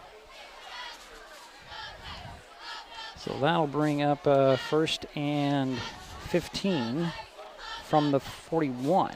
I was pretty impressed by Bennett Henry in the jamboree. Caught a couple really nice passes. Shotgun formation, but I think we're going to have another meeting of the minds here with the refereeing crew. Formation for the Highclimbers looks like it'll be shotgun formation, triple receivers on the near side. That's Henry, Cordova, and Zepeda Soto. One guy on the far side, that's Bishop Manning. In the backfield with Conklin will be Jaden Fuller. That's the offensive. Well, now they're going to break it all up. After I went through all of that, Jerry, they're going to go with a different play. Cordova wide to the near side. Manning is Zepeda Soto wide to the far side. Pistol formation this time. Fuller the back behind Conklin. It looks like it might be Henry the up back. Handoff to Fuller. Fuller changes direction up the middle just enough to get a couple of yards inside the 40 to the 37. And 39. Actually, not enough pushing. It's a couple of yard gain for Jaden Fuller. Okay. Almost lost his shoe there too. So it'll be 2nd down, and it looks like 13 for Shelton. 9:50 to go, first half. Shelton with the lead, 14-6. Clock is running. Same formation. Nope, actually, I'll take that back. 2 receivers on each side for Conklin out of the gun. Fuller the back to his right. Bulldogs showing blitz. Back to pass goes Conklin, short drop. He's going to go long. Got a guy in the middle of the field. It's Zepeda Soto. Caught it at the inside the. Oh, he dropped it at the last moment. Boy, oh boy, it looked like he had it. Came down. I think the good defense by the Bulldogs and a couple guys knocked that away. Incomplete. And he outleaped both of them. Yep, the he did. defenders too. Let's see here. Omar is 6'2". Kind of looks kind of short out there to some of these guys, Jerry. So it'll bring up third down. It's only third down? I thought it was third down the last play. It says it's third down and 13 from the 39 for the Highclimbers. Manning the wide out near side. Man in motion, that is Omar Cepeda Soto. Fake handoff to him. Conklin avoids one rusher. He's going to tuck it under and go up to the 30. Goes to the line, sidelines, out of bounds, about the 27-yard line. That'll bring up 4th and short for the Highclimbers. However, not enough for the first down. Stop the clock at 9:10 to go here in the first half. 11-yard gain by Conklin. Yeah, it'll be 4th and 2 now. Actually, make it 12-yard gain, Jerry. It's going to be 4th and 1. Okay, thank you. I'm looking at the marker, Jerry. Yeah.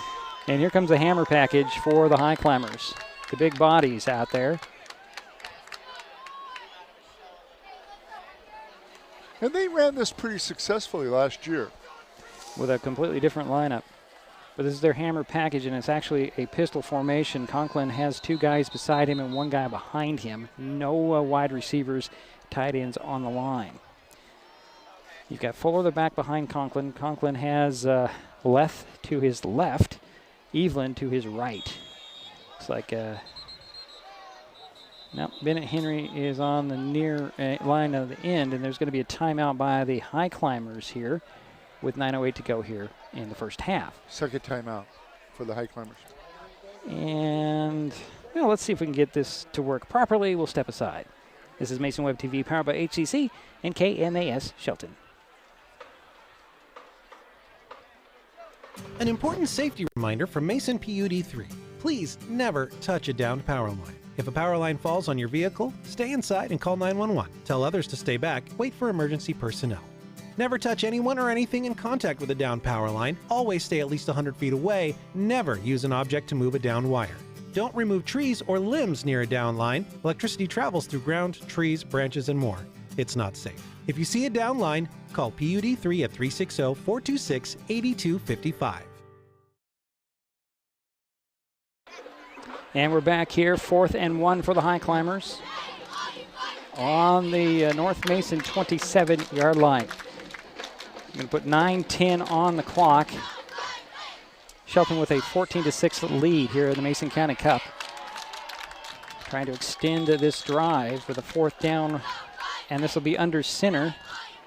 And a sneak up the middle. I don't know who's the quarterback, but I know it was not Conklin, and that should be well enough for the first down to the 25. And who took that snap, Jerry? I have no idea. Thinking it might have been Evelyn. There's a big body in the middle there. Yeah, it was Evelyn who took that snap, Jerry. Thank you. Under center. And he gets the first down, keep the drive alive at the 25 for the Highclimbers. Clock is running with 8:50 to go in the first half. Conklin will go out of the pistol. Fuller the back behind him. Bennett Henry, the up back at the end of the line on the left, and the receiver on the far side, 2 on the near side. Roll out, near side, dump it off to Henry. Henry had to turn around and get that one, corral it in, and fights his way for the 21. That's a hard-fought 4 yards, Jerry. 2nd and 6 coming for the Highclimbers. 8:20 to go here, first half, excuse me. Clock continues to run. Whitley Cordova wide out far side at the numbers, far side of the field.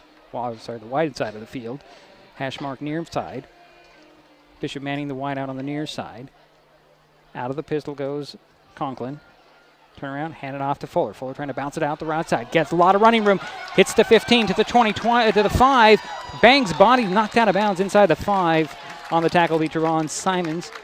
But it's a 1st and goal for Shelton. Spot the ball where, Jerry? I think he's at the 3, maybe the 2. Looks like he ran out of bounds at the 2, Jerry. I got an 18-yard carry there. He did the math quicker than I did. So 1st and goal for Shelton.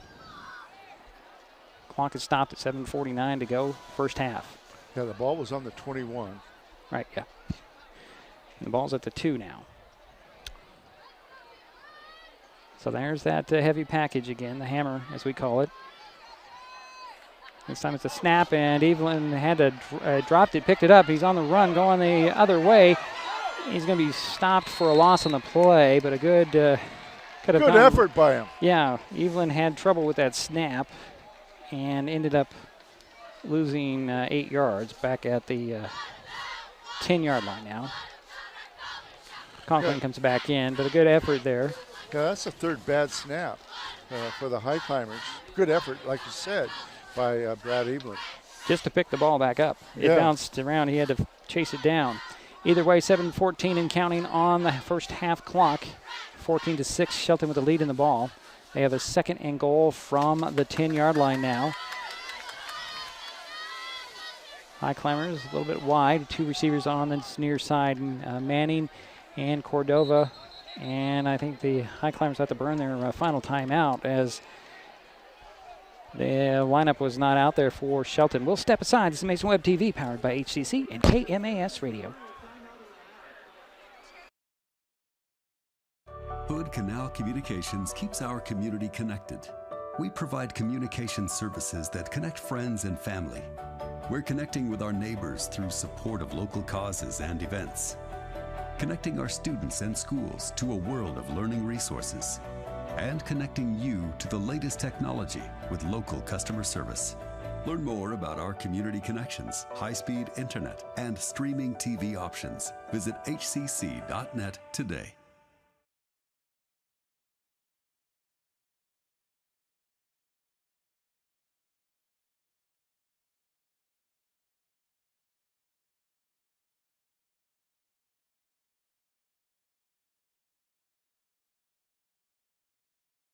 Might help if I turn the volume back up, Jerry. I don't know how it got down.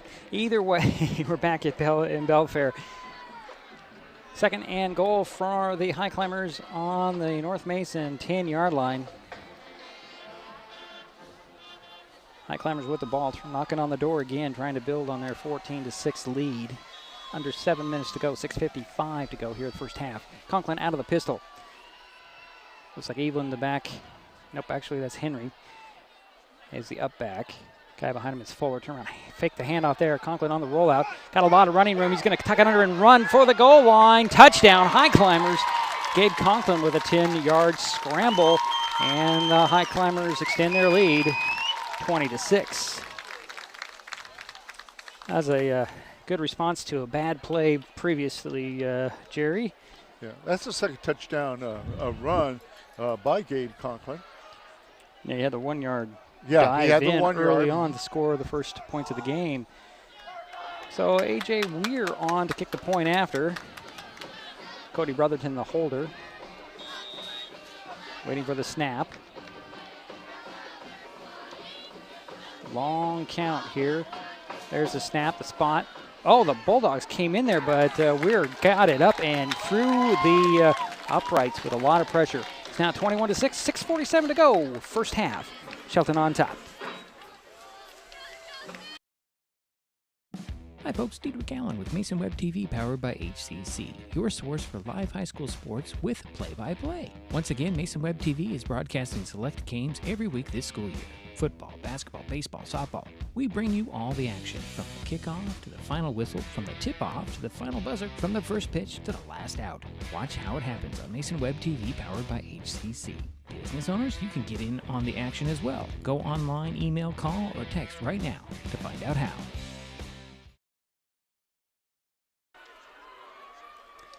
And we're back here in Belfair. 21-6 is our score. 6:47 to go, first half.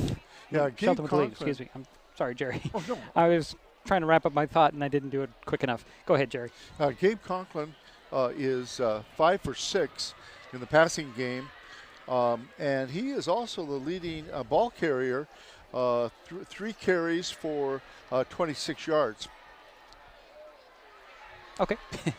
Sorry about No, it's all right. My train of thought kind of stumbled there, and Jerry picks it up like he always does. He picks up my slack.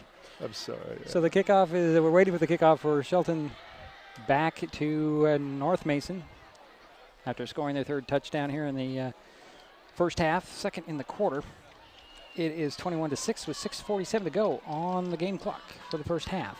Ware has it teed up at the 40. His last kickoff was 49 yards, which is good. Yeah. Boleen and Atencio are back deep. This one's going to go short at the 30, picked up by one of the up guys. He's going to go to the 35, 40 up the middle, and he just dropped about the 47, 48-yard line. That was number 85. That's Dylan Perdeau with the return. Jerry? He had about a 17-yard return. Pretty good for Diedrich, him. Yeah, this is his second touch of that ball on the kickoff. So it'll be 1st and 10 for North Mason with 6:40 to go in the first half on their own 44-yard line. McIntyre comes out of the sidelines with the play for his team. See what he can generate here in the last half of this second quarter. McCormick will come wide to this near side. Can't see who the back is, or the receiver on the far side. Out of the gun will go McIntyre. Atencio the back.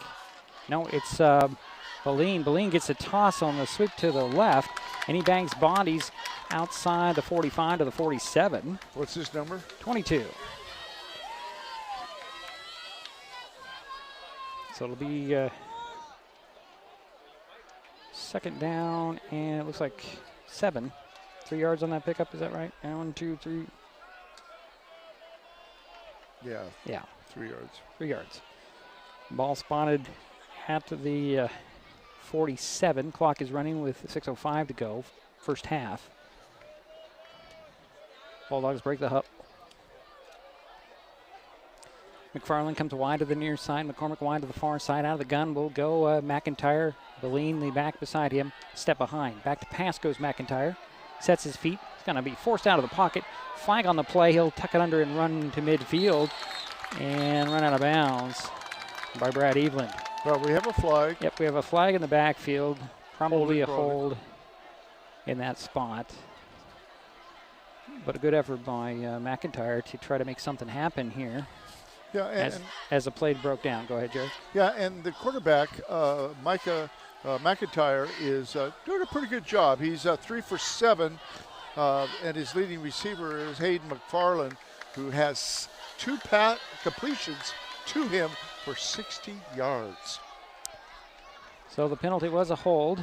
That'll back the Bulldogs up 10 yards from the spot, and I believe they'll still be second down. The penalties have really hurt them. Stopped each of their drives. I'm wondering, and this is just me wondering, I don't know anything. The Coach Thomas decided not to scrimmage, not to attend a jamboree, and this might be one of the reasons you want to do those things, to get rid of these false starts, these penalties. Might be. But he had his reasons, and I understand why those reasons are. Well, last year they had several players, key players, hurt. Right, in the jamboree that we watched at North Kitsap last year. Oh, that was so sad. Yeah, it was, and that was one was definitely a season ender. But we have a timeout here with 5:42 to go in the first half. Again, Shelton with a 21-6 lead on North Mason in the Mason County Cup in the battle for the Axe. Highclimbers want to keep the Axe in Shelton. North Mason would love to take that thing and keep it here in Belfair. Who's timeout? It would have to be North Mason. Highclimbers are out of timeouts. 2 timeouts apiece. Yeah. No, it's 3. Highclimbers had to burn one. So they did? Yeah, they had to burn one before that touchdown run. So they've had their 3. Yeah, okay. They've had their 3. I don't think either team has a timeout left in the half. Well, I could be wrong. I thought North Mason only had 2, but we'll see. No, we'll see. So it'll be second down, and let's see here. About 18, it looks like. Ball spotted at the 37. Out of the gun will go McIntyre with the receiver on each side. Back to pass he goes. No real dropout. To throw it off to Simon. Simons did not expect that ball to come so quickly. Turned around. It was right there on his hand. He couldn't gather it in. Drops ball. The ball went off his hand, incomplete. It's a third down. It was a nice pass. Yeah, but it was a little bit rushed because the pressure from the Highclimbers was coming. But McIntyre had maybe a step drop before he unleashed that ball. And Simons turned around, and it was right there in front of his face.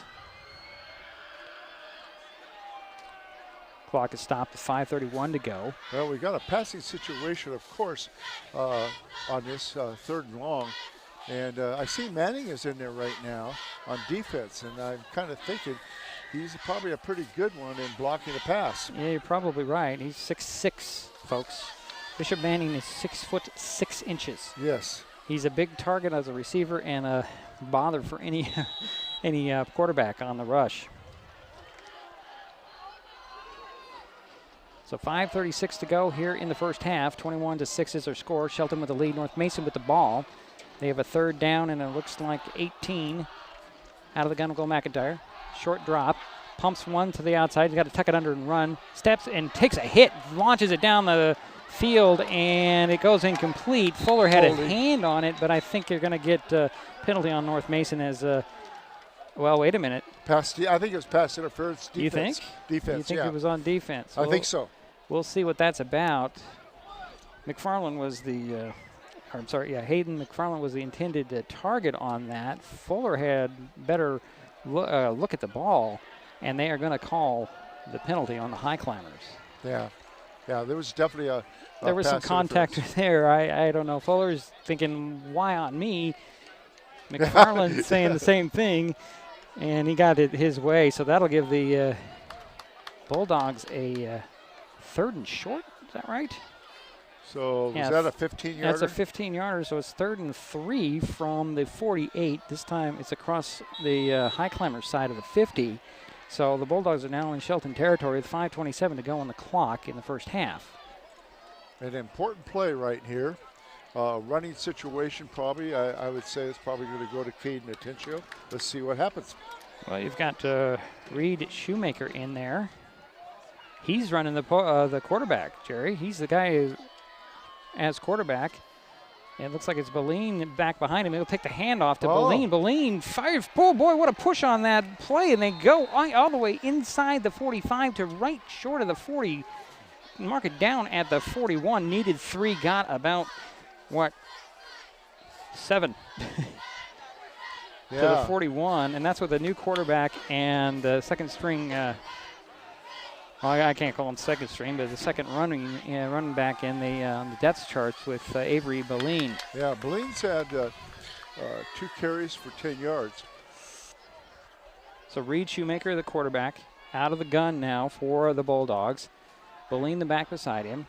Tupolo the up back, receiver on each side. Turn around, hand it off to Boleen, straight up the middle, keeping protection on that ball. He's fighting for the 35. Knock him down to the 36, Jerry. He gets 5 yards out of that run, too. 2nd and 5 coming for the Bulldogs with 4:35 to go here in the first half. Both teams have 6 first downs. Spot the ball at the 36 and a half, but we'll call it 36. 2nd and 5 coming for North Mason. Clock is running, 4:20 to go. First half. 21-6 is the score. Shelton with the lead. North Mason with the ball. Shoemaker, the quarterback. Avery Boleen, the running back. Receiver on each side. McFarland near side, McCormick far side. Another handoff to Boleen. Slips one tackle in the backfield. Dives for the 30 around the right side. And that should be close to a first down. It is a first down, 1st and 10 from the 31 for North Mason. Clock continues to run. I would under give 4 7 minutes. yards on that, Diedrich. Okay. You're the stat guy. I'll let you have that. Thanks. You got the pencil and the paper. Okay. I'm not arguing. Okay. We'll argue X's and O's, not 1s and 2s or 7s and 5s. Either way, out of the gun we'll go with Shoemaker at quarterback. Boleen the back beside him. He'll hand off to Boleen again. This time, nope, it's Atencio on the carry. He bounces it outside. Spun down short of the 20 at the 22. That'll be just short of a first down. Bring up 2nd down and short for North Mason. Give Caden Atencio 8 yards on that play. Guess he just needed a little bit of a break there. You bring in Boleen, and didn't think that was Boleen. Boleen's a little bit shorter than Atencio in the backfield. But new life at quarterback as Reed Shoemaker is in at the QB position for North Mason. Out of the gun again, same formation. A receiver on each side. Looks like Boleen might be back in there. There's a snap. Nope, it's Atencio. Hand off to him, straight up the middle. Stood up at the 19-yard line. That's a first down for North Mason, 1st and 10. Gain of 3 on the play. Is that Blaine? No, it was Atencio. Okay, thank you. He had a lower crouch, and it looked like he was shorter. But Atencio is still in the backfield for North Mason. 2:40 to go in the first half. 21-6, Shelton with the lead. North Mason with the ball. We're in the second quarter. Clock is running. Bulldogs are in the red zone at the Highclimber 18-yard line. Good sustained drive so far by the Bulldogs. Atencio's going to go 2 wide to the near side, 1 to the far side. I'm sorry, Shoemaker will go 2 wide. There's a quick handoff again to Atencio. Atencio cuts it up the middle, and he'll bang bodies trying to find the 10-yard line. He got to the 10, Jerry. He fought for every inch of that run, Jerry. Well, Highclimbers collapsed, but we have a flag back at the 20-yard line. Doesn't really matter as long as it's coming back, Yeah, Jerry. it's going to be nullified.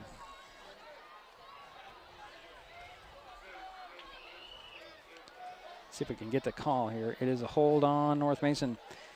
So it'll be 10 yards. From the spot of the foul. Usually, but we'll see.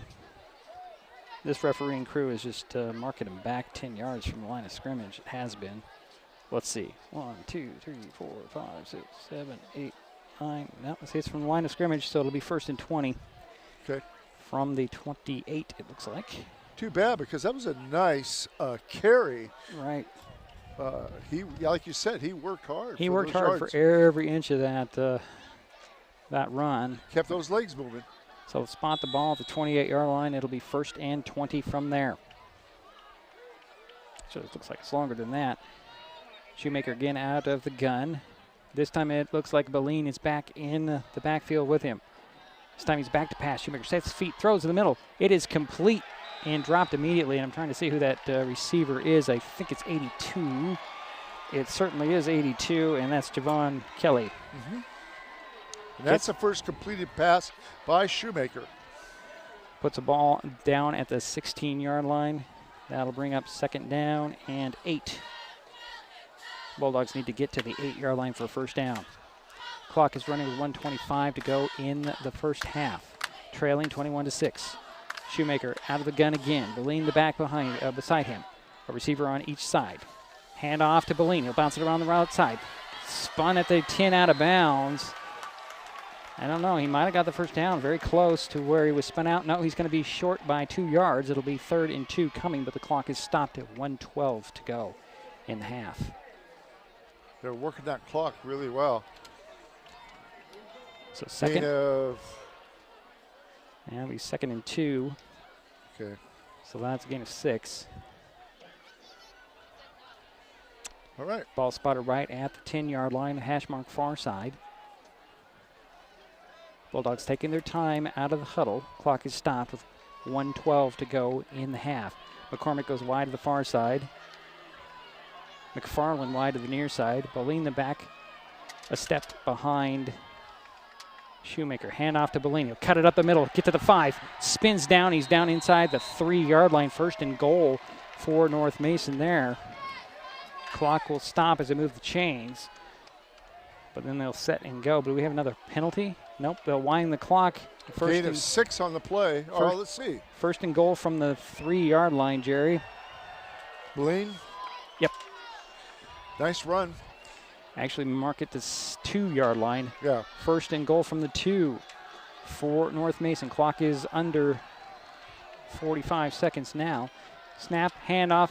Here is Atencio. Dives for the end zone. Touchdown, Bulldogs. That was Atencio stretching out to get that touchdown. There's a flag after the play. Jerry just flew in there at the end. I think we'll have unsportsmanlike on somebody. But that touchdown should count as the Bulldogs get back on the board. And you expect them to go for 2 here. Let's see what the penalty is. It came after the play was done, Jerry. Yeah. Might have been excessive celebration on the Bulldogs' part. Might have been somebody said something bad on the Highclimbers side. Either way, the refereeing crew is talking it over. Emotions do run a little bit high in football, don't they, Jerry? Let's see if we can get the call. Well, especially in this game. Yeah, especially in this game. So it is 21-12 now. 39 seconds to go in the second quarter. And I imagine that the Bulldogs are going to go for 2 here. But we're still waiting for the flag, the explanation on the flag. Touchdown is good. It's a dead ball foul, unsportsmanlike on the Bulldogs. And that will be taken on the kickoff. Well, yeah, they should be taking that on the kickoff, Jerry. So they'd be kicking it instead of from the 40, the 35? Yeah. Okay. But we'll get to that. We're going to have a point after attempt here, 2-point conversion attempt for North Mason as they just punched it in with Caden Atencio stretching out his body to break the plane for the TD. So here are the Bulldogs. McIntyre back in there at QB. He'll go under center. Atencio and Topolo, the backs behind him in the backfield also. It's 49, and that'll be Esteban. Handoff goes to Topolo. He's just swallowed up by Hunter Leth. Jerry, what a big push by the Highclimbers there. No forward momentum at all on that offensive line for North Mason, and the 2-point conversion fails. Yeah, Hunter Leth is resuming what he did last year. He broke a school record, didn't he, in tackles last year? Yeah, well over 100 tackles by himself. Wow. Yeah, it was quite a record-setting effort. But a couple of records did fall last year, didn't they, Jerry? Yeah, they did. So, well, it is now it's still 21-12 with Shelton on top, and North Mason will kick it back to the Highclimbers. 39 seconds remain in the first half. Guess we're going to keep it right here. If you're just joining us, this is the Mason County Cup on Mason Web TV, powered by HCC and KMAS Radio. That's KMAS Shelton. 1030 on your AM dial, 103.3 on your FM dial for the voice of Mason County. We're happy to be on the radio as well as online. Really nice drive. Unfortunately, I did not keep track of the plays, but, you know, they really did a good job on that drive. They did work it out. So the penalty will be assessed, and the Bulldogs will be kicking off from their own 25. Oh. Yeah, that makes sense. 15 from the 40. It puts it back at the 25. And they'll tee it up. Boy, looks like Xavier Powell did the kicking. It's amazing. Only 39 seconds left in this half. They really used the time possession. Here's the run-up on the kick. It's going to be a line drive that'll be picked up at the 37 by Zepeda Soto. He's got some guys trying to spin her out of some tackles, gets across the 25, or sorry, the 45. That's where he'll be down there, and the Highclimbers go to work with 33 seconds in the first half and leading 21-12. 25-yard kickoff and about a 5-yard return by Zepeda Soto. Make it 8, Jerry. Okay, I will. So the Highclimbers will come off the sidelines. Conklin will go out of the gun, it looks like. Looks like they're going to go empty backfield this time. 3 receivers on the far side. It is Manning, Zepeda Soto, and Brotherton. 2 on the near side. Cordova, and I can't see who the other guy is. Oh, that's Fuller. Back to pass goes Conklin. He'll throw one into the middle of the field, incomplete as the pressure had come down on top of him. And I'm thinking he might have been over that line of scrimmage. Or they're going to call intentional grounding on that, I believe. Because there was nobody in the vicinity where... Well, I think he went over the line of scrimmage. Oh, it was an illegal forward pass. Yep, it's an illegal forward pass. That one we can see clearly because the signal is behind the back. So an illegal forward pass. Because he was across the line of scrimmage. There was also no receiver in the area, so they could have got him for that as well. So, but the more apparent penalty is the 5-yarder. So the Highclimbers will start on their own 40 now with a 1st and 15 and 19 seconds to go in the half. They're leading 21-12. Again, 3-by-2 as they say. 3 to the far, 2 to the near. Empty backfield for Conklin. Back to pass, he goes out of the gun. He'll throw it, lob it up there for one of his guys. Turn around and grab it. It is Cordova. And it's caught inside the, actually at the 35, Jerry. That's a beautiful pass. Conklin sent his 2 big receivers up the seam there. And Cordova was the guy turn around and grab it out of the air for the completion and the first down. Where was the ball started? We're at the 40, Jerry. Okay, and got it. Same formation, 3 by 2. And we have whistles. And I think the Bulldogs have now burned their last time out on this one. Yeah, I knew they had one time. Yeah, they had one left. Jerry was right. So we have 11 seconds remaining in the half, 21 to 12. Let's step aside. This is Mason Web TV, powered by HCC. Getting unneeded medications out of the home can help prevent misuse, abuse, and accidental poisoning. The Drug Take Back program provides consumers with a safe means for disposing of unused, unneeded, and expired prescriptions and over-the-counter drugs. Mason County has 10 prescription drug take-back boxes at various pharmacies and tribal locations. For more information, go to medtakebackwashington.org.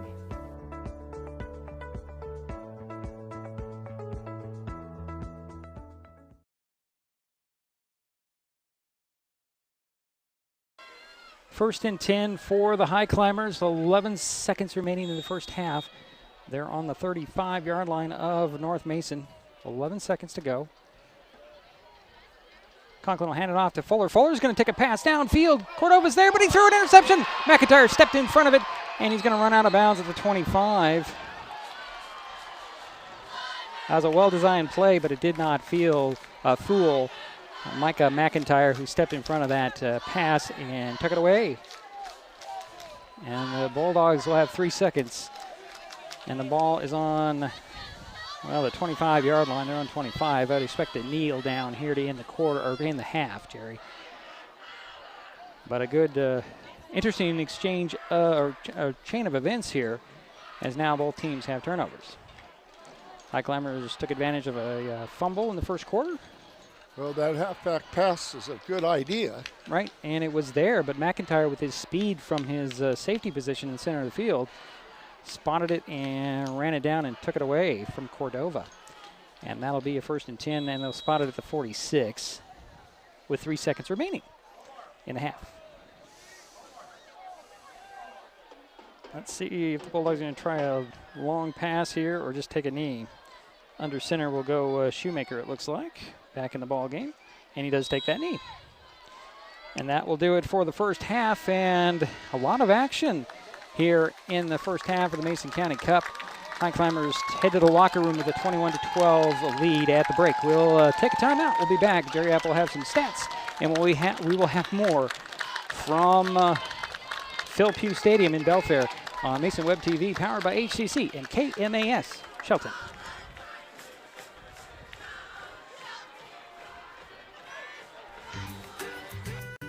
Life's just more fun with fast, reliable Wi-Fi.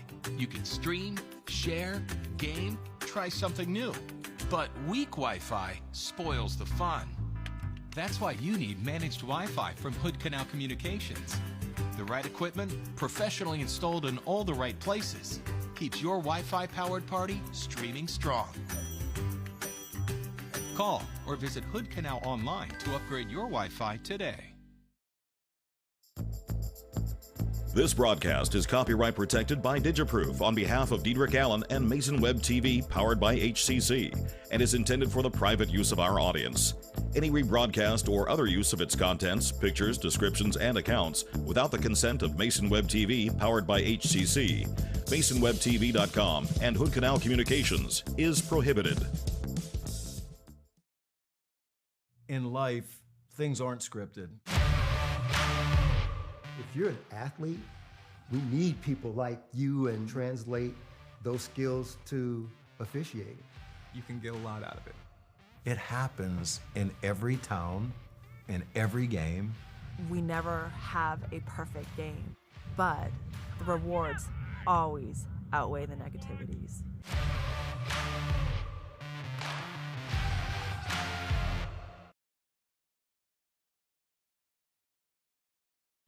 The living room. It's a great place to watch TV.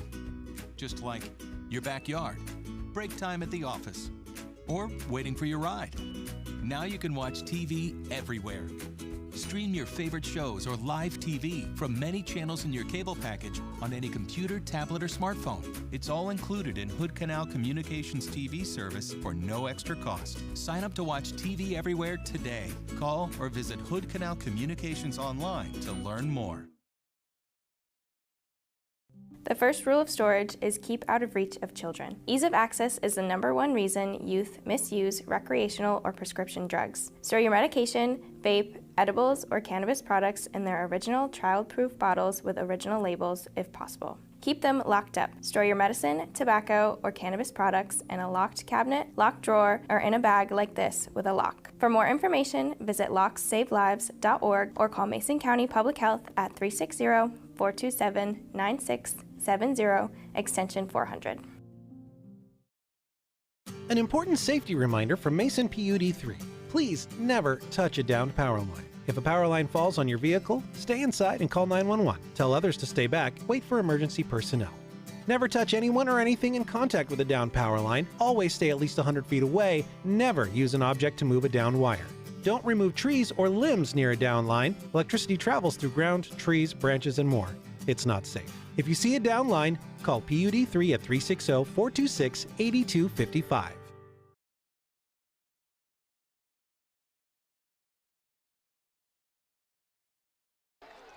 Well, it's halftime here in the Mason County Cup for 2023, 21-12. Shelton with that lead at the halftime break. I want to see if I can get some of my fancy stuff to work here today. Let's see here. Let's turn that on. And it's halftime, so I need to bring that up. Jerry, you need some more time, or? 2 minutes. About 2 minutes. Okay. 1 minute. I'll give him 2 minutes. Just trying to get my halftime thing here. And yeah, so it's 21-12, Shelton on top here at the halftime break. And we'll just take a wide shot here. Nice crowd on both sides of the field here at Phil Pugh Stadium as the North Mason marching band takes the field for a little bit of a halftime performance. Yeah, I'm waiting for Jerry to do his calculations. You should see him over here with his shoes off and his toes out and trying to make sure he gets everything right. Oh, he's ready for some halftime statistics. Jerry, what do you got for us? Well, let's start with North Mason. North Mason had 8 first downs. Quarterback Micah McIntyre was 3 for 9, and Shoemaker was 1 for 1. Number 16, Hayden McFarland, had 3 catches for 68 yards. And number 3, who was that? Let's see. Trevon Simons. He had 1 catch for 40 yards. So North Mason had 4 catches for 108 yards. And they were 4 for 10 in their passing game. They had 15 carries for 57 yards. The leading ball carrier was Blaine. 6 carries for 32 yards, and Caden Atencio had 9 carries for 25 yards. So if you add the 57 and the 108, you have a total of 165 yards for North Mason. North Mason had 9 penalties for 75 yards. That really hurt them. On a couple of their possessions. For Shelton, Gabe Conklin was 6 for 8 in the passing game. Fuller was 0 for 1. So they were 6 for 9 in the passing game. Bennett Henry had 2 catches for 16 yards. Jaden Fuller had 1 catch for 6 yards. Wheatley Cordova had 2 catches for 57 yards, 1 for 32, 1 for 25, and Bishop Manning caught 1 for 22 yards. They caught 6 passes total from Gabe Conklin, and they had a total of 101 yards in the passing game. In the leading rushers, I have Gabe Conklin, 3 carries for 26 yards. I had Jaden Fuller, 6 carries for 21 yards. Brad Evelyn, excuse me, had 3 carries for 2 yards. He had an 8-yard loss at that one time. And Cameron Heising had 2 carries for 13 yards. There was a bad snap there at the beginning of the game that I had to mark 18 yards off on that bad snap. So if you subtract that 18 from the 62, you got 44 plus 101. You got 145 yards total. Boy, the yardage game, total yards for both teams is very, very close. You're looking at 165 yards for North Mason, and you're looking at 145 for Shelton. Shelton had 7 first downs, and North Mason had 8. The statistics are so close. It comes down to the penalties. Which, do you have that totals for penalties? Because the Bulldogs have just been shooting themselves in the legs on that. I do. Penalties. 9 penalties for 75 yards. And for us, for Shelton, they had 5 penalties for 40 yards. Okay, so the 75 yards is not as bad as I thought it was for North Mason, because it seemed like there was a flag on every play there in one of their previous drives. Yeah, I could have missed one on that. But you know, no, you're fine, Jerry. I was thinking it was a lot more, but I guess Shelton with their 45 and fewer penalties, but they were bigger yard penalties, and especially throwing that. Yeah, that one unsportsmanlike. Yeah, but that was on North Mason. That's right. And so maybe I've got that marked. You got that one marked. Okay, you've got that one marked. I got it marked. Okay. Yes, I do. Okay. Now, Jerry's doing the work of 3 men as he usually does. And I enjoy it. It keeps me involved in the game. Okay. Well, a halftime score: Shelton 21, North Mason 12. Would you like me to give a wrap down on the scoring? Well, let's take a break and we'll do that. Okay. When we come back. How's that sound? Sounds good. Halftime score, Shelton 21, North Mason 12. We'll be back in a minute or so.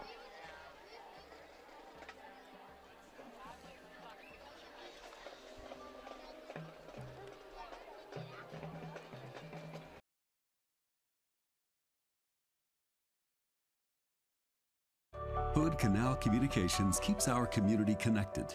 We provide communication services that connect friends and family. We're connecting with our neighbors through support of local causes and events. Connecting our students and schools to a world of learning resources. And connecting you to the latest technology with local customer service. Learn more about our community connections, high-speed internet, and streaming TV options. Visit hcc.net today. Hi folks, Diedrich Allen with Mason Web TV powered by HCC, your source for live high school sports with play-by-play. Once again, Mason Web TV is broadcasting select games every week this school year. Football, basketball, baseball, softball. We bring you all the action, from the kickoff to the final whistle, from the tip-off to the final buzzer, from the first pitch to the last out. Watch how it happens on Mason Web TV powered by HCC. Business owners, you can get in on the action as well. Go online, email, call, or text right now to find out how. Getting unneeded medications out of the home can help prevent misuse, abuse, and accidental poisoning.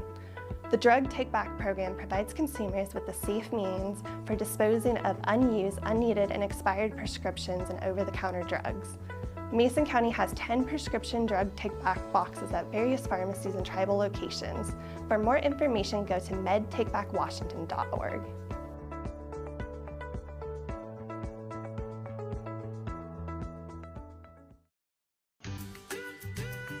Life's just more fun with fast, reliable Wi-Fi.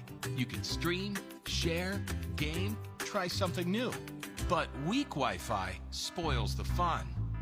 That's why you need managed Wi-Fi from Hood Canal Communications. The right equipment, professionally installed in all the right places, keeps your Wi-Fi powered party streaming strong. Call or visit Hood Canal online to upgrade your Wi-Fi today.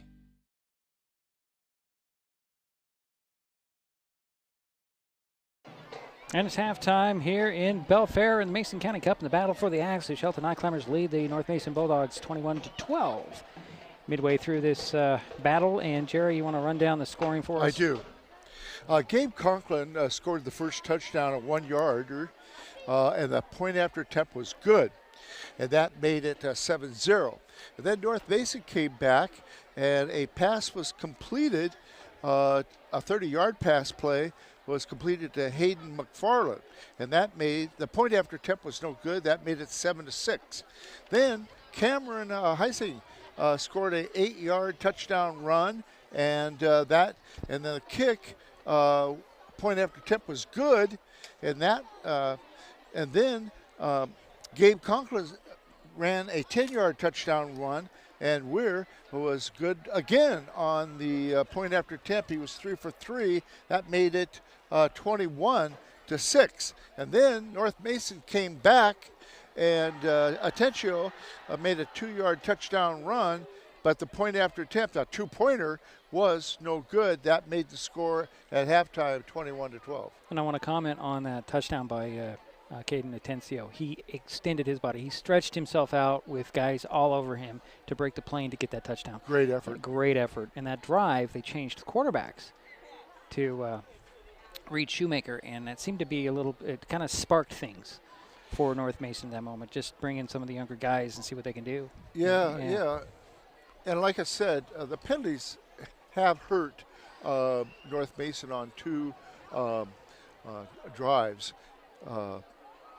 But they did make a nice sustained drive that last one. I want to point something out. Shoemaker is a freshman. I didn't look at that, but he's a freshman. He did quite good in his time on the field.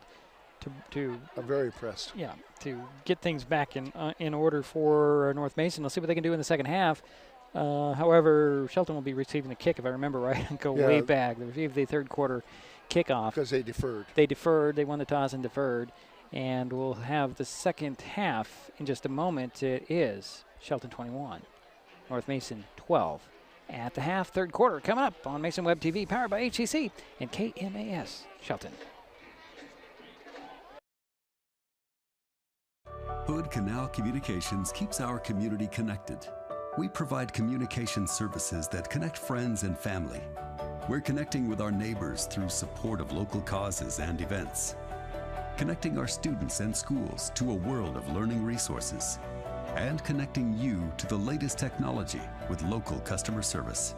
Learn more about our community connections, high-speed internet, and streaming TV options. Visit hcc.net today. Getting unneeded medications out of the home can help prevent misuse, abuse, and accidental poisoning. The Drug Take Back program provides consumers with a safe means for disposing of unused, unneeded, and expired prescriptions and over-the-counter drugs. Mason County has 10 prescription drug take-back boxes at various pharmacies and tribal locations. For more information, go to medtakebackwashington.org.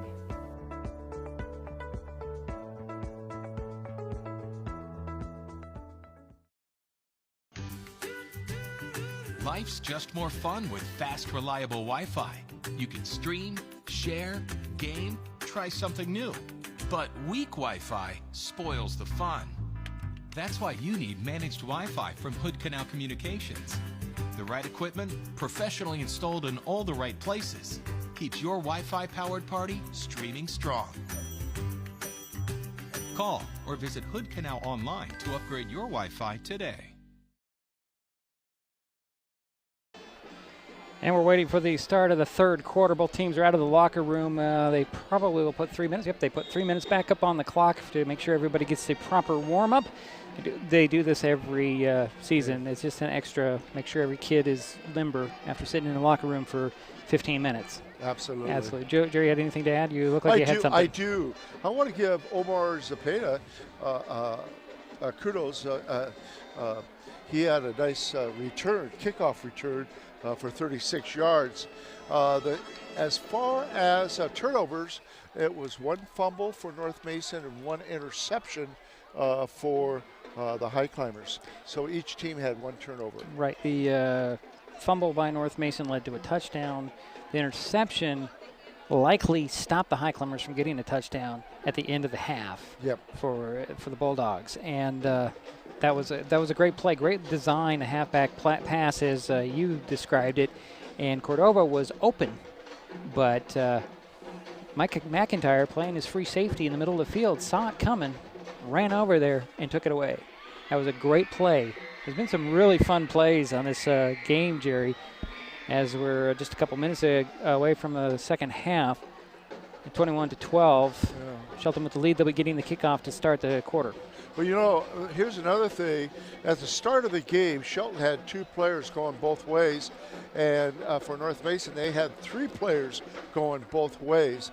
McIntyre is an example of going both ways. I mean, he's done a great job of receiving 3 passes and also getting that interception. Yeah, we'll see. We'll see who comes out of the locker room. Fired up? Well, it looks like they're both fired up, but who comes out as quarterback for North Mason, whether McIntyre will come out or will they stay with the freshman? Is McIntyre junior, senior? Oh, let's take a look here. He is a senior. Yes. No, wait, look at the right thing. Yeah, he's a senior. I would think they would go with their starting quarterback, but we'll see. You're right. Well, we'll see. I'm trying to schedule a weekly interview with Rob Thomas from North Mason to get a sense of his team this season, stay with the Bulldogs. I mean, I talk to Coach Smith of the Highclimbers every Thursday morning. I try to do something similar with Coach Thomas from North Mason. We'll see what he says, and I'll have to make a mental note to myself, talk about the quarterback change. Well, you know, both coaches were very enthusiastic in their interviews. Yes, they were. They were, weren't they? Well, we know Mark is always Mark. And Rob, I haven't really sat down and talked to him, but he was extremely animated when on the sidelines. And optimistic. Very optimistic. We were over on the stands in there that was Wednesday afternoon. Threat of rain, but it didn't really happen. Just before his kids were lifting, and he came out and he talked to me.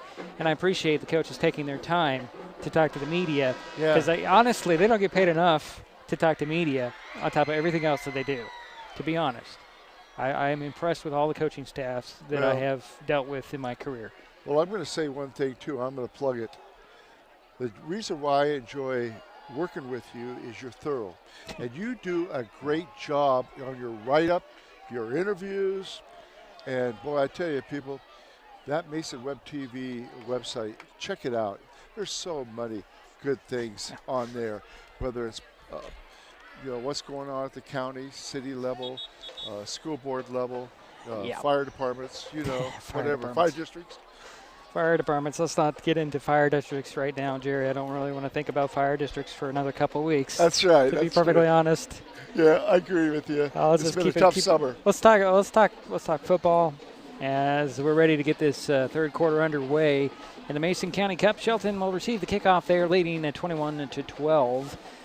Looks like Fuller and Zapata Soto will go back and receive this kickoff. The Bulldogs will be kicking from their 40-yard line, and the kick will go from right to left on your radio dial. Are they trying to kick it away from Fuller? Well, it seems like Zapata Soto is the guy who's been returning everything. Who's been deep. Yeah. So maybe so. I don't know. So Xavier Powell has it teed up at the 40 for the Bulldogs. And we'll get this third quarter underway.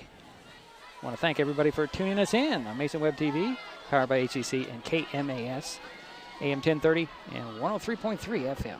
There's the kick long, high over end. It's taken at the 20 by Fuller this time. Fuller will bounce it up to the 30, to the 40 now. He's got blockers in front of him. Tried to cut it to the middle at midfield. Comes up short, and he's down there by a pack of dogs at the 49. 29-yard return. And Shelton will start out there at their own 49, first and 10. Yeah, he's had 2 nice returns, one for 22 and one for 29. Same with Zapata. Okay, so there we go.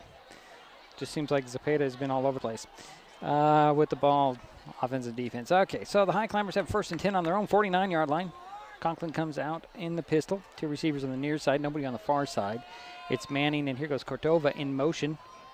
Snap on target, hand turn it off to Fuller. Fuller trying to get around the outside on the left side. Cuts it up the middle, and he'll tripped up, but it stays on his feet. 40, 35, 30 out of bounds. Nice run by Jaden Fuller. He was initially stopped and tripped up, but he kept his feet, planted his hand in the ground, kept his balance, and managed to get the first down run. And it's first and 10 inside the 30. They'll mark him out at the 28. 23-yard carry. That was all Fuller's speed there. I think he outran everybody. Yeah, he did a nice job in track this year. Evelyn in the backfield with Conklin. He'll go out of the pistol again. Two receivers on the far side. Cordova in the slot, Manning on the wideout. It's the short side of the field, hash mark far side. Highclimbers going left to right on your radio dial. Conklin waiting for that snap. Here's Cordova in motion. Turn around, hand it off. This is Evelyn. Evelyn bounces around the right side, this time tackled and dropped by McIntyre. Late flag at the end of that play. Short gain. Let's see if it'll hold. Looks like the same play as Fuller's run, just the opposite side. I would say that's against North Mason. We'll see what the penalty is. As the teams are just kind of huddling around, the Highclimbers are, yep, it's on Highclimbers. Shelton, it's a Jerry Shelton penalty. Yeah, I didn't see the call. We're marching backwards here for Shelton.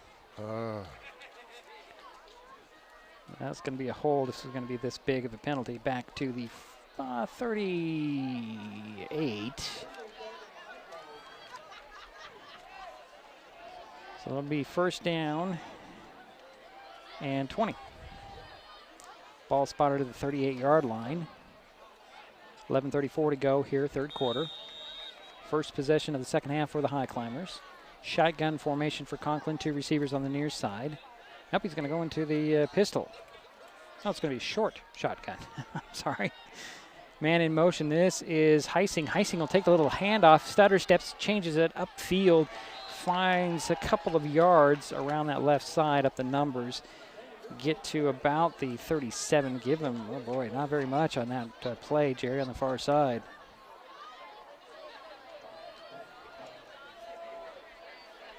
Another change of lineup here.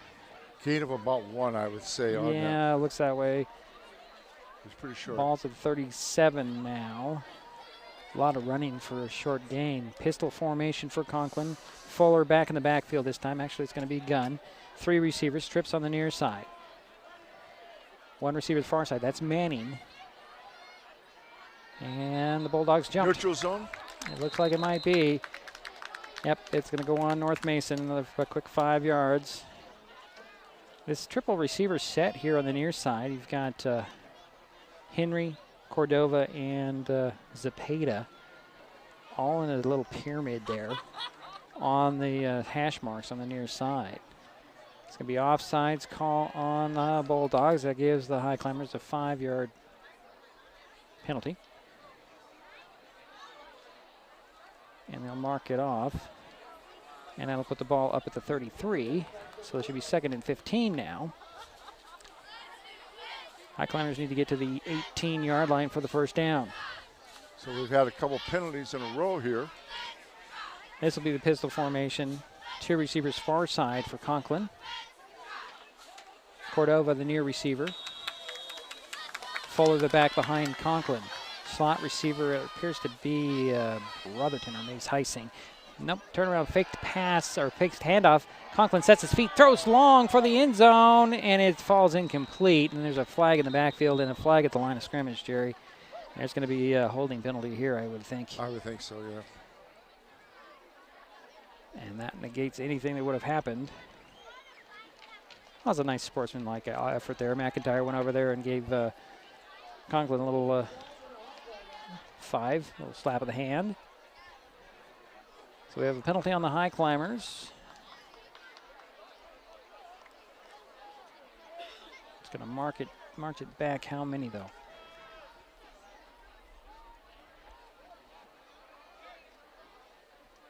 I'll mark it back to the 42-yard line, so it looks like a 10-yard penalty. So that'll bring up second down and, was it 25?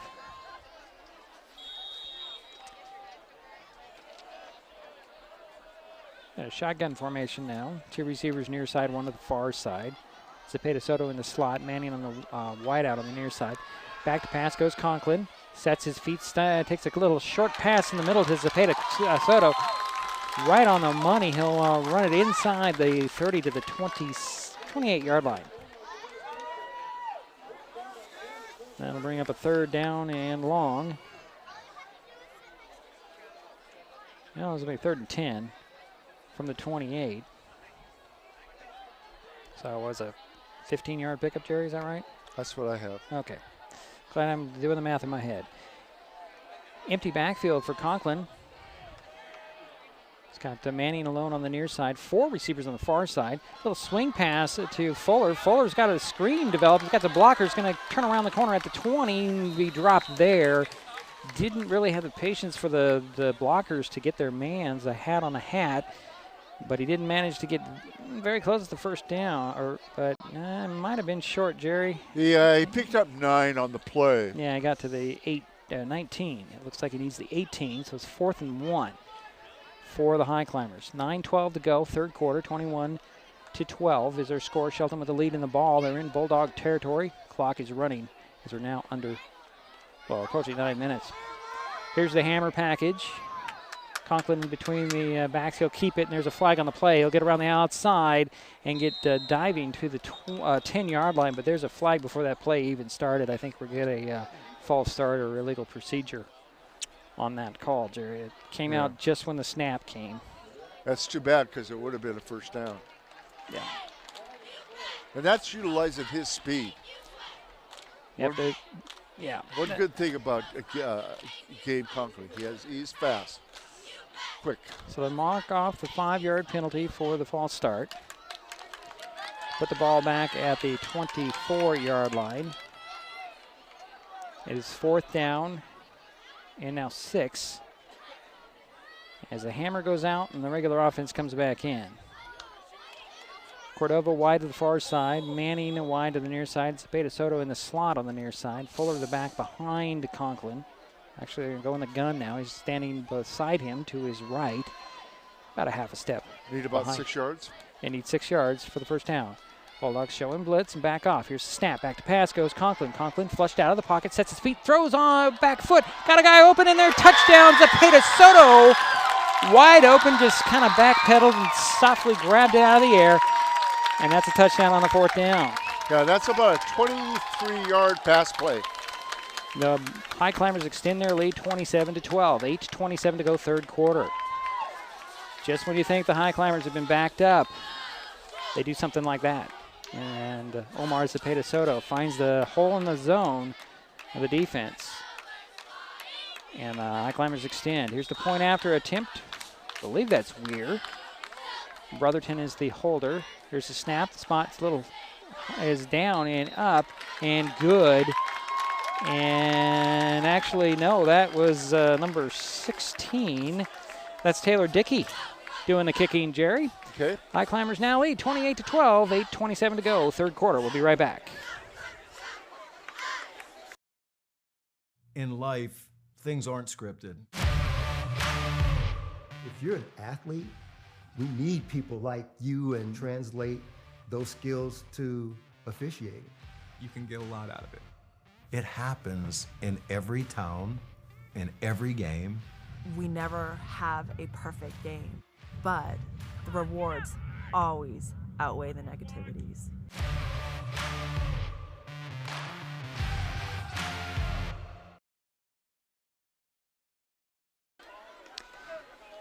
Well, Jerry, what do you got to say?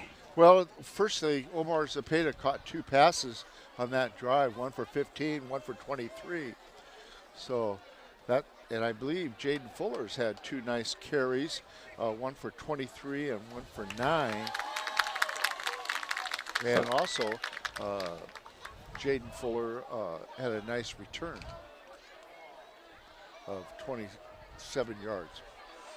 So. Try to see who's kicking off. I'm thinking this is still Taylor Dickey. Nope, this is A.J. Weir to kick it off for the Highclimbers this time. Back deep, looks like you got Boleen and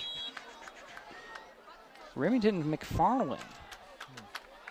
new guys, and they're a high end-over-end kick. It's going to be short, taken at the 25. This is Perdot again. He's stutter steps, makes it to the 35, and falls ahead to the 37, and that's where the Bulldogs will start. 1st and 10 on their own 37. 12-yard return, 35-yard kickoff. Here comes the freshman back out at quarterback. Okay. Reed Shoemaker, number 10. Going to step into the offense here. Out comes Leland Lopes. We haven't had his name much here since the first quarter. And he's gone both ways, and he's a transfer, Yes. right? Transfer from Gig Harbor last year. I guess he wasn't eligible to play last year, but he played football last year. He played baseball. We saw him in baseball. Yes. He was quite a character. He's quite a character. So the Bulldogs have the ball on their own 37-yard line. I think he played third base, didn't he? I think you're right, yeah. Yeah, he did. He played third base. Shoemaker will go out of the gun. It's like it's Baleen. Yep, he'll take the handoff in the backfield to squirt up the middle to the right of his tackle and get up to the 41. Oh, 5-yard squirt there, Jerry. Yeah, give him 4. Starting where he left off in the first half. Call it the 42-yard line, 2nd down, and it looks like 6, actually. Okay. Same formation. Receiver on each side. Shoemaker out of the gun, but lean to his right. Turn around, hand it off to him. He'll just go straight up the middle. Avery Baleen just, basic running, straight up the middle, gets a couple of yards. Gets up to the 44. 2-yard gain? Yeah. So 3rd and 4. Need to get to the 48 for the first down. Clock is running, 7:20 to go, 3rd quarter. 28-12 is our score. Shelton with the lead, North Mason with the ball. McCormick goes wide to the far side. McFarland comes wide to the near side. Shoemaker out of the gun again. It's like Atencio's the back. He'll get the handoff. Stutter steps. Tries to go find some room, and he's dropped for a loss. First guy in there for Shelton is going to be Jerome Nichols-Gooley, and it's 4th down for North Mason. Baleen? No, it's Atencio on the carry. Good. His first carry this half. So it's 4th and looks like 5. Ball at the 43. So Atencio lost a yard. I think they're going to go for it. Well, it looks that way. There's no punter in there. Shoemaker came from the sidelines with the play. He'll send McCormick wide to the far side and McFarland to the near side. Got about 5 yards to go. Yep, 5 yards out of the gun. Lopes in the backfield, and it's past. Shoemaker throws into traffic and is incomplete. Flag comes flying in at the end of that play, Jerry. So let's see what this penalty's about. Where was it thrown? Let's see. It was thrown from the backfield, Jerry. Yeah, they're holding. I don't know. Now it's on Shelton. Ooh. I didn't really see the call. I did not either. But I think it's going to give the Bulldogs a first down. Yes, it does. We'll see what the penalty is. It's a 15-yarder, so it must have been some sort of unnecessary roughness or something. That seems really a long 15 yards, Jerry. Yeah, that. Now it puts the ball into Shelton territory at the 42-yard line. And Shelton's picked up some penalties this half. In the short time we've been in this half. Yeah. 6:13 to go, 3rd quarter. Clock is stopped. It'll start here on the snap. Shoemaker out of the gun. Atencio the back beside him. Takes the handoff to Atencio. He slips one tackle, slips another, and then he's swallowed up at the 42-yard pickup. I think Brotherton's the guy in there. Hard-earned 2 yards, too. Yep. So it'll be 2nd and 8 from the 40 now for the Bulldogs. Under 6 minutes to go, 3rd quarter. North Mason trying to put some points on the board. To try to. Who's the quarterback in there now? It's still. Oh, no, here comes McIntyre. Number 9 back in the huddle. Okay. I thought it was going to be Shoemaker, but it's McIntyre. Okay. And it looks like it is Baleen in the backfield with McIntyre. Oh, a bad snap. And McIntyre picks it up, and he can't get much out of it. He's dragging guys. And they should give him forward progress to about the 48-yard line. Ball back to the 50, and McIntyre managed to get a lot of that back. Well, a couple yards back off the bad snap. Yeah, a loss of about 8, 7. And I don't like to give that. I don't want to give that to the quarterback. But this comes down as a team. Huh? Goes against the team. Yeah, so that's what I've been. That's what I've been doing. Yeah. So it's actually going to be a 6-yard loss as the ball's at the 48. Clock is running with 4:40 to go in the third quarter. 28-12. Again, our score. Shelton with the lead. North Mason with the ball. Still got to figure it in on the total yardage, but at least, yeah, that's the way to call it. Good.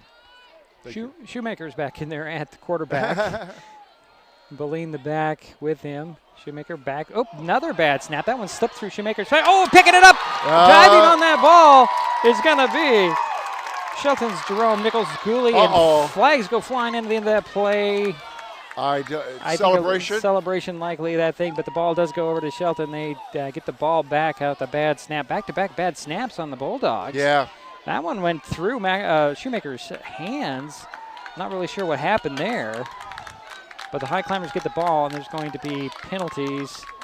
Unsportsmanlike on Shelton. Yeah. That's the second turnover for North Mason, both being fumbles. Like you said, 2 bad snaps. Yeah.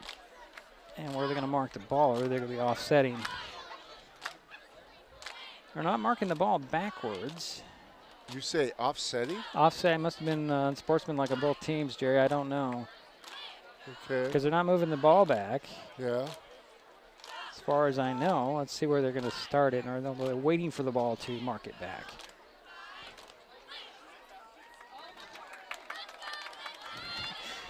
Oh, boy. Yep, it is going to be 15 yards on Shelton. So the Highclimbers are going to start back in their own territory at the 48-yard line. 1st and 10 for the Highclimbers. They're leading 28-12. They have picked up 55 yards so far in this quarter in penalties. In penalties, wow. So 1st and 10 for Shelton. 4:22 to go, third quarter. They're on their own 48-yard line.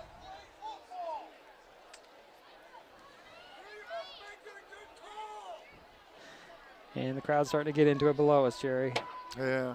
And, you know, it gets a little frustrating when you're here to watch football and it's just a flag fest. But anyways, so Conklin will go out of the pistol. He's got 2 receivers on the near side and 1 on the far side. Fuller the back behind him, turn around and hand it off to him. He's trying to bounce it around side, slips by 1 tackle, gets the 50 inside to the 45, and then he's run out of bounds. About the 43-yard line. 44 is where they're going to mark him out. Short 2 yards. Oh no, it's more than that, Jerry. Yes. It's short of 2 yards by the first to the first down, so it's an 8-yard pickup. pickup. Right. They said short 2 yards. That's what I meant. Yeah, short of the first down by actually it's going to be 3 yards. Give him 8 yards. Give him 7 yards. Okay. Ball's at the North Mason 44. That's what I meant. I didn't sound like. Didn't sound like I didn't say it right. That's what you meant. Didn't come out that way. Out of the gun will go Conklin. Back to pass.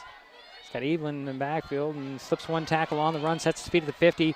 Going to tuck it under, avoid 1 guy, and he's going to get up to the 40 where he's slashed out of bounds by Atencio on the far sidelines at the 40, inside the 40. Flags go flying again on that sidelines, Jerry. Oh, boy. You know, we always have one game that just gets flags are going flying everywhere, and it's usually early in the season, and it's usually like week 2 or 3, not necessarily like week 1. Well, we'll see who the penalty is on, and that would have been good for a first down. I think it's still unsportsmanlike on Shelton. Okay, but if that's after the penalty? After the penalties after the play, I would imagine they give them the first down. I would think so, yeah. And then mark it off, but we'll see what they do here. Because Fuller got out of bounds and they're marking him out at the 38. So that would be good for the first down. That would have been a 4-yard carry. And a timeout has been called by the Highclimbers. 3:52 to go, third quarter. Shelton 28, North Mason 12. We'll step aside. We'll try to sort all this out in a moment. Okay. The living room. It's a great place to watch TV. Just like your backyard, break time at the office, or waiting for your ride. Now you can watch TV everywhere. Stream your favorite shows or live TV from many channels in your cable package on any computer, tablet, or smartphone. It's all included in Hood Canal Communications TV service for no extra cost. Sign up to watch TV everywhere today. Call or visit Hood Canal Communications online to learn more.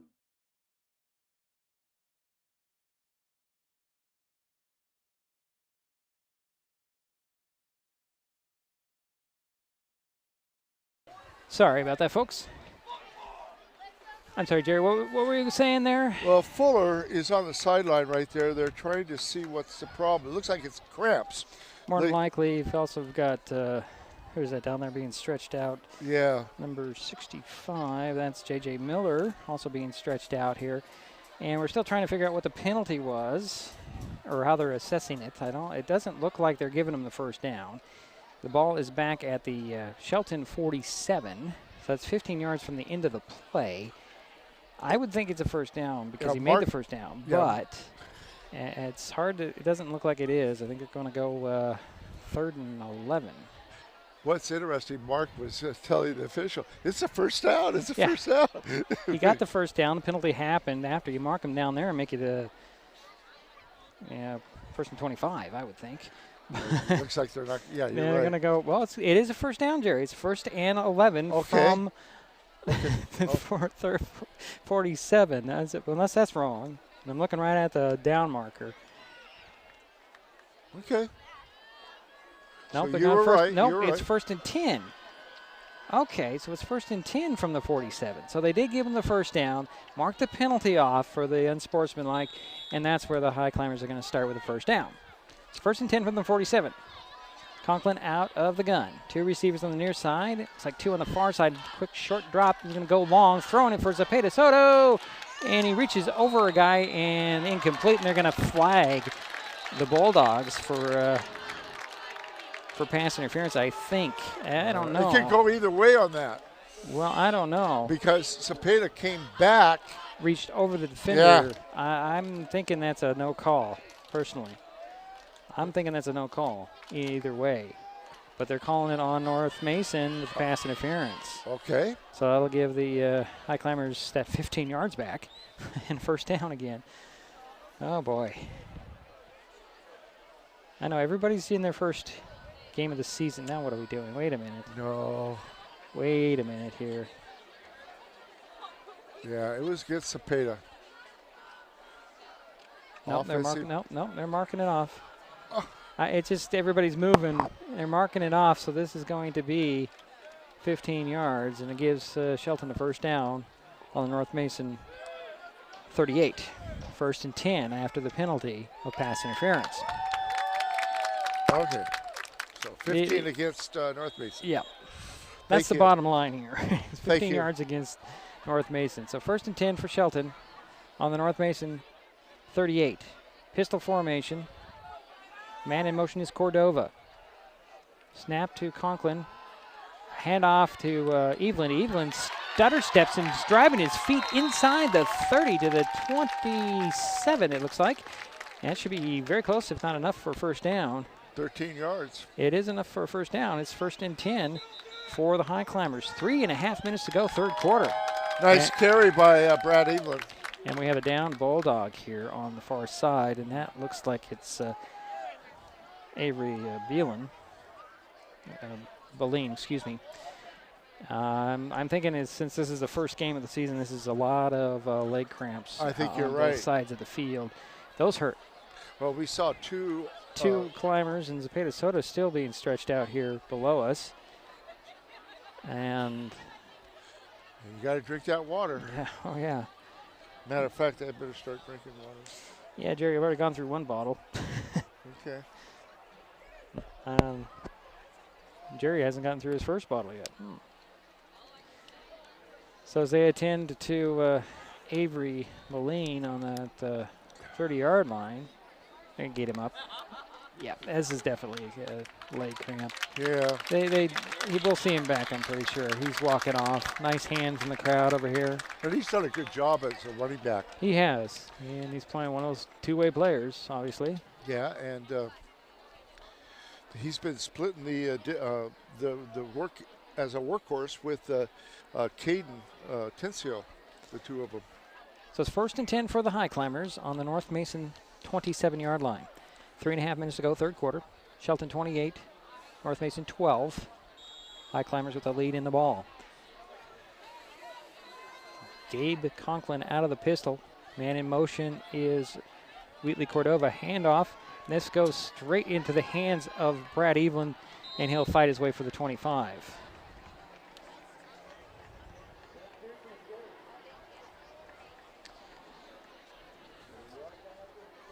Gain of about 2 yards on that play. Let's give him 2. Yeah, in the end to the 25, so it's 2nd and 8 for the Highclimbers. Evelyn still in the backfield with Conklin. Manning the wide out on the near side on the numbers. Cordova in the seam, the slot. Henry in the tight end. Man in motion is Cordova again.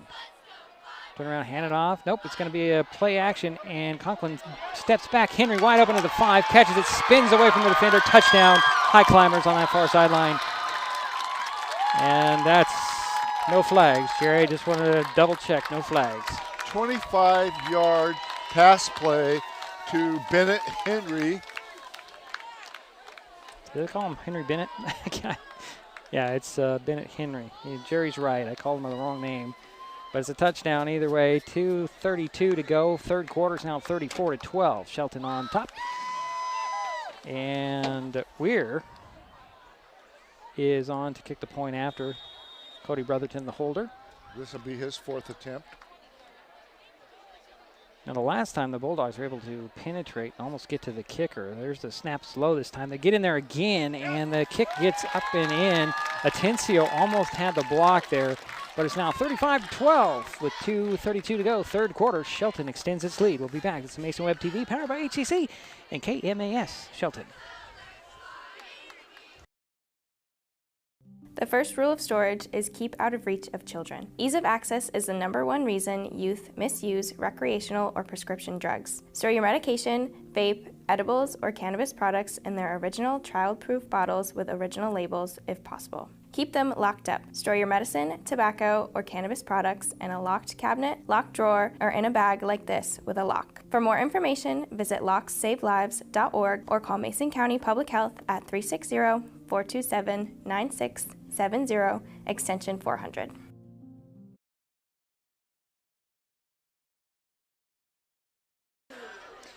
All right, Jerry, 35-12 is now our score. Shelton extends its lead. 2:32 to go in the third quarter.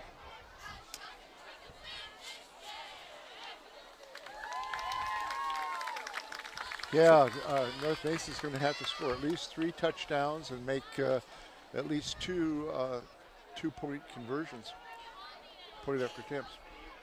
Still got a lot of football to go. As it looks like, is it Weir or is it Dickey? These are the questions. But I think it's Dickey. It is Dickey this time. Taylor Dickey has it teed up to kick it away for the Highclimbers. Now a little short end-over-end kick that'll die there at the 35, and there's a fight for it. The ball is loose, and who comes up with it? That's the question. There's a big scrum and a fight for it. Looks like the Bulldogs maintain possession as jumping on the ball there in the end is Keegan Bunnell. That ball was free. It kind of made a weird hop at the 35, Jerry. Perdot was back there about 3 yards waiting for it to hop into his hands, and it just kind of went straight up when it hit the turf. Yeah. And that was a free ball.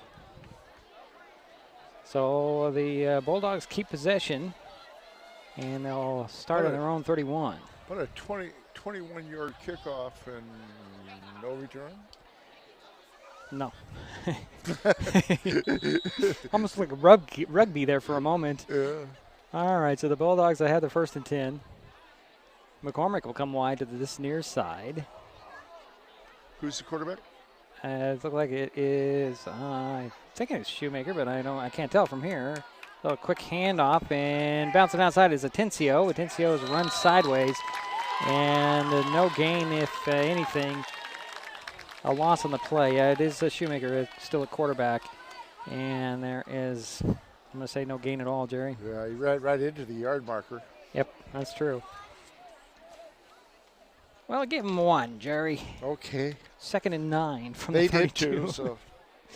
Well, I'm just looking at where that down marker is, Jerry. There's a yard there. That's what I like about Dietrich. He's very positive. Hey, give him positive yardage. Okay. Even if it is just 1. It's too bad we can't give inches.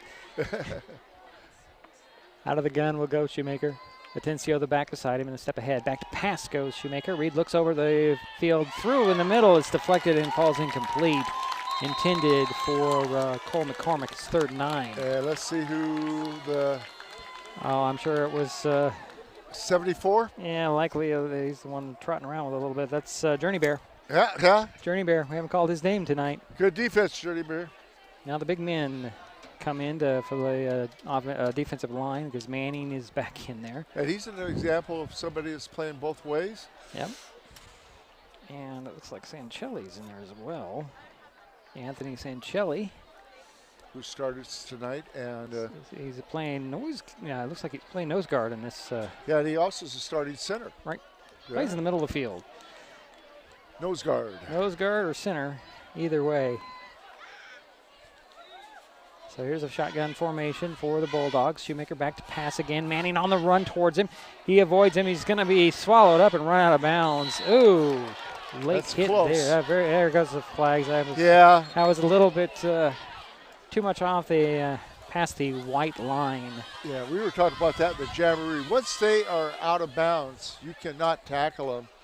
There's going to be You have to do some sort of make an effort to slow up your motion, your progress there. Your momentum, that's the word I'm looking for. Yeah.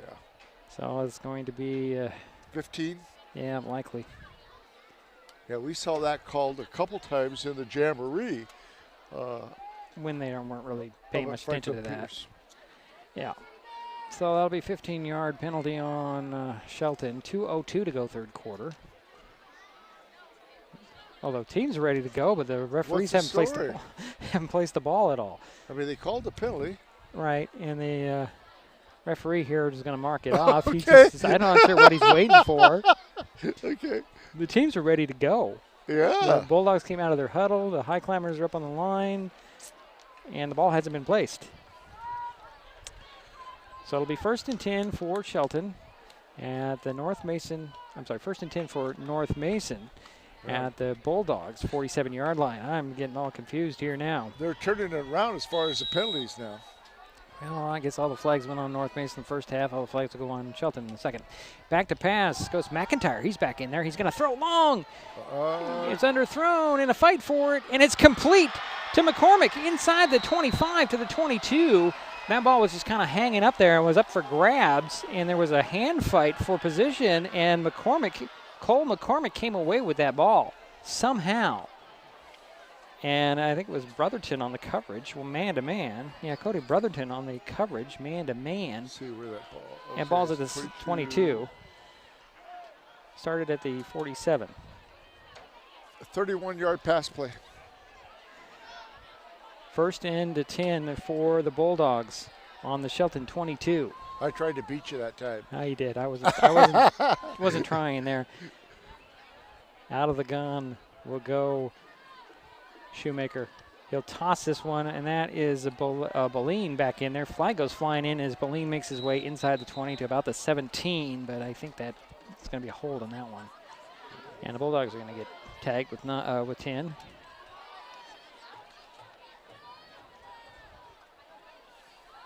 Let's see what the call is.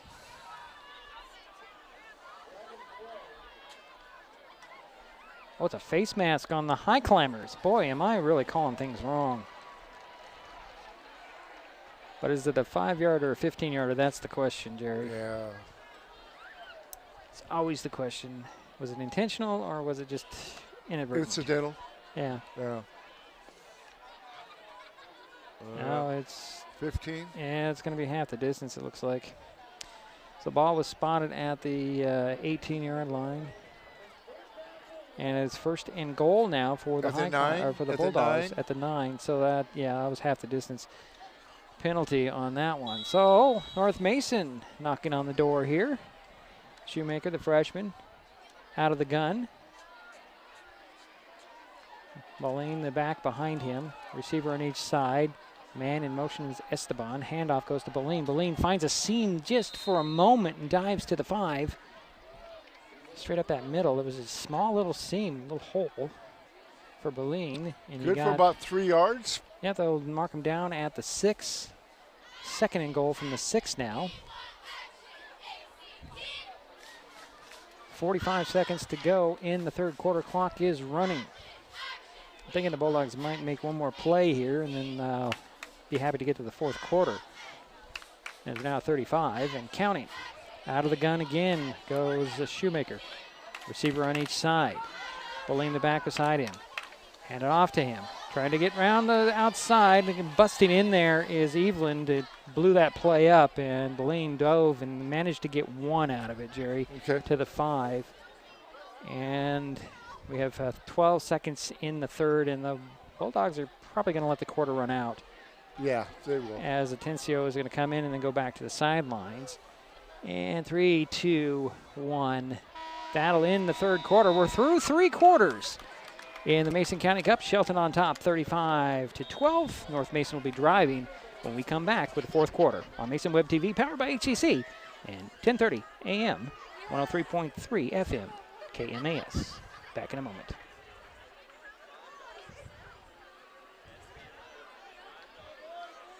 An important safety reminder from Mason PUD 3. Please never touch a downed power line. If a power line falls on your vehicle, stay inside and call 911. Tell others to stay back. Wait for emergency personnel. Never touch anyone or anything in contact with a downed power line. Always stay at least 100 feet away. Never use an object to move a downed wire. Don't remove trees or limbs near a downed line. Electricity travels through ground, trees, branches, and more. It's not safe. If you see a downed line, call PUD 3 at 360-426-8255.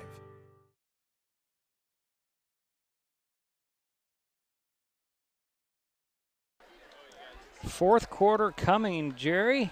35 for Shelton, 12 for North Mason. The Bulldogs will have a third and goal from the 5 when we resume play here in the final period.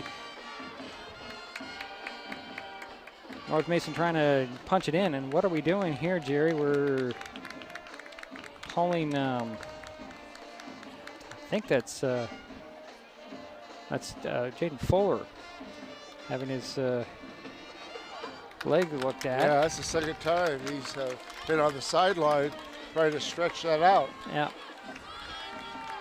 I mean, it hurts, man. Those leg cramps hurt. So North Mason with a third and goal from the 5-yard line of Shelton. McIntyre back in there, but he's not at quarterback. Shoemaker is still at quarterback. McIntyre is the up back. Man in motion. That is Simons. Simons get around the outside and get in. Touchdown, Bulldogs. Trevon Simons with a sweep. I guess you call that an end around, Jerry. Yeah, 4-yard run. Yeah, 5. That was 5? on the 5. 5? That was on the 5. Was it spot of the, okay. Yeah, don't shortchange the Bulldogs here. Okay. Not in their house. Come on now. Okay. That makes it to 35-18. North Mason looks like they're lined up. Looks like they can kick the point after as Xavier Powell is on to kick the point after. The holder is Cole McCormick. 11:55 to go in the ball game. 35-18 is our score now. Bulldogs trying to add one more point after the touchdown. The 5-yard run by Trevon Simons. Spot is down, and the ball is kicked through the uprights. And now it is 35-19. 5 seconds into the final quarter. We'll be right back. This is Mason Web TV, powered by HCC KMAS Shelton. Hood Canal Communications keeps our community connected. We provide communication services that connect friends and family. We're connecting with our neighbors through support of local causes and events. connecting our students and schools to a world of learning resources, and connecting you to the latest technology with local customer service. Learn more about our community connections, high-speed internet, and streaming TV options. Visit hcc.net today.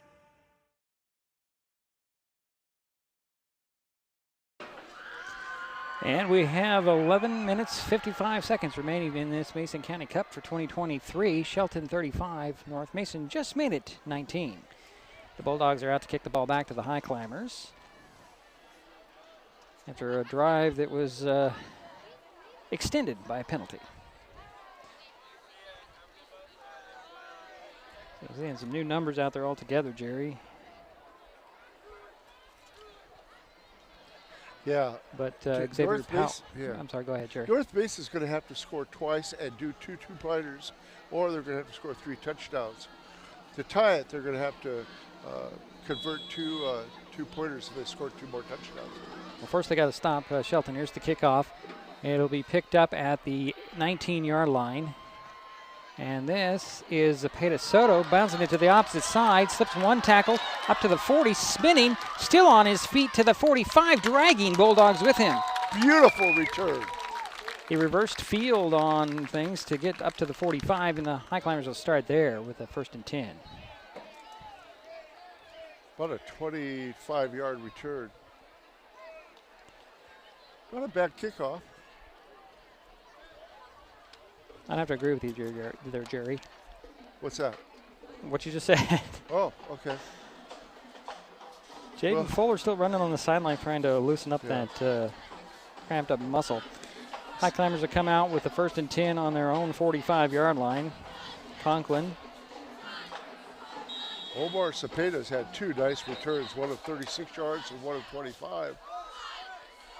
And I think we have a change of lineup here, as Hunter Leth will come in as running back. And 33 is Trevor Rodeback coming in as tight end. He'll take his line. Out of the pistol will go Conklin. 2 receivers on the far side. Here comes Cordova in motion from his slot position. Hand off to Leth. Leth hesitates and powers his way back to the line of scrimmage. Tried that explosive hesitation step, and he just couldn't get any momentum at all. Yeah, no gain. Maybe an inch. I don't know. Again, I wish we could put down inches. It just doesn't work that way, does it? That'd be a little crazy, wouldn't it, if we were starting to measure inches and feet?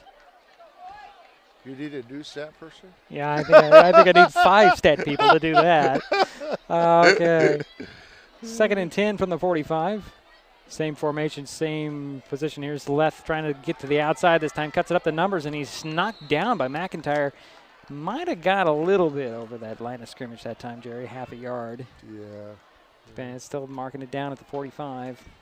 So 3rd and 10. Bulldogs are stiffening up. They need to stop the Highclimbers and get the ball back to get back on their offense, to get some points on the board as they trail 35-19 with 10:40 to go in the ball game. Well, they're trying to run the clock down, but still, you can't play it that safe. So it's 3rd and 10 from the 45 for the Highclimbers. 3 receivers on the far side and a triple receiver set, single receiver on the near side. Out of the gun will go Conklin, back to pass. He's on the rollout to the far side, sets his feet, looks downfield, throws, got a guy there, and out of reach for Bennett Henry, incomplete, and that'll bring up 4th and 10 from the 45. Yeah, Bennett Henry has scored a touchdown, the last one, and he's caught 3 passes so far for 41 yards. So he's been a good receiver. Looks like the Highclimbers are going to punt here, Jerry, and this would be their 2nd punt of the game? I think you're right, but let me check. Yeah. As Conklin does the punting. It is the 2nd one. Gabe's first punt was 44 yards. Teron Simons will be standing at his 30 waiting for this punt from Conklin, but the Highclimbers are going to take a timeout at 10:15 in the 4th quarter. 2nd timeout. Yeah, we'll step aside. Hi folks, Diedrich Allen with Mason Web TV powered by HCC, your source for live high school sports with play-by-play. Once again, Mason Web TV is broadcasting select games every week this school year. Football, basketball, baseball, softball, We bring you all the action, from the kickoff to the final whistle, from the tip-off to the final buzzer, from the first pitch to the last out. Watch how it happens on Mason Web TV, powered by HCC. Business owners, you can get in on the action as well. Go online, email, call, or text right now to find out how.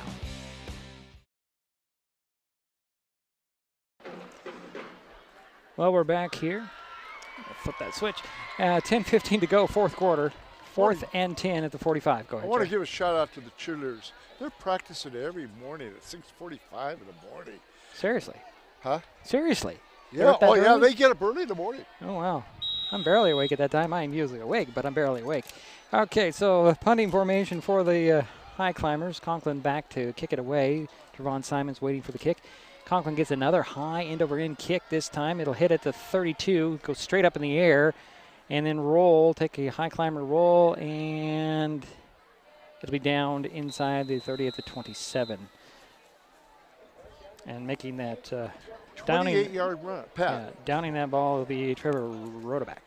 Well, it was a 28-yard putt. What was nice about Conklin at that time, Gabe, is that he kicked it away from the returns people. Yeah, Simons is a dangerous return guy. Yeah. So it's a good idea. So they'll spot the ball down at the 27-yard line. 1st and 10 for North Mason, trailing 35-19. 10:01 to go in the ball game. And North Mason's got a little bit of momentum going right now. See if they can capitalize on that. A nice stop defensively. Now see if they can add some points on. Looks like Shoemaker's back is still in at quarterback. Atencio the back behind him, man in motion. Be a handoff to, actually that was Boleen. Boleen slips one tackle and fights his way across the 35 to 37. Very close to first down. Very close, yeah, you're right. See where they spot it. Looks like it'll be right on the down marker. So a 9-yard run. Yeah, officially 9 yards, but it's less than that. 2nd and about the length of a football, it looks like. Ball spotted just shy of the 37-yard line. Nope, they're going to call that a first down, Jerry. They're moving the chains. So 1st and 10 from the 37 for the Bulldogs. What's interesting, they're both even on first downs, 13 each. Shoemaker out of the gun again. Boleen the back, man in motion again. Then they'll get the handoff, and then he's swallowed up by Heising. Left came in there to finish him off, and who was the third guy to make the tackle? I can't see his number. It is going to be 8. Nope, it's going to be Jerome Nichols-Gooley. Okay, so a loss of looks like 3 on the play. 3 tacklers for Shelton there. Yep, Heising was the first guy there. Okay. Now we've heard his name a lot tonight, along with Left and on defense. Ball back at the 34-yard line, 2nd down and 13 for the Bulldogs. Out of the gun again goes Shoemaker, a receiver on each side. McIntyre the up back, handoff goes to Boleen. Boleen bounces out the outside, gets to the 40, swallowed up immediately right there. Nice open field tackle and a hard hit, and I'm trying to see who that was, Jerry. It was a very good tackle. It was a great tackle, and I cannot see. I wanted to say. Oh, he's in the secondary. Came in from the secondary. And that's a good question who that was. His jersey's folded up. I can't see who it is, Jerry. But it's 3rd down and 6. Ball spotted at the 41. Who was the carrier? 22. 22, yeah. Thank you. Jersey still, or the jersey. Gate of 4 on the play. A little more. Yeah, I guess so. We'll call it 3rd and 6 from the 41. Don't question Jerry Diedrich. That's okay. No. I don't mind. Pass back, complete. Wrapped up at the 45. Number 82 at the catch, and that is Javon Kelly, short of the first down by 2 yards. And Heising on the tackle. There was one other person too. Probably Brotherton. He was in there. Oh, it's Morford who made that tackle, Jerry. Morford made that tackle from the last play. And Heising. Oh, okay, good. Yeah. No, I'm taking that back. That was Jackson left. Okay. Oh, yeah, younger brother. So we've got a 4th and 2 coming in a timeout, I believe, by the Bulldogs. 7:24 to go in the ball game. 35-19, still our score. 7:24 to go. We'll be back in a moment. Getting unneeded medications out of the home can help prevent misuse, abuse, and accidental poisoning. The Drug Take Back program provides consumers with a safe means for disposing of unused, unneeded, and expired prescriptions and over-the-counter drugs. Mason County has 10 prescription drug take-back boxes at various pharmacies and tribal locations. For more information, go to medtakebackwashington.org.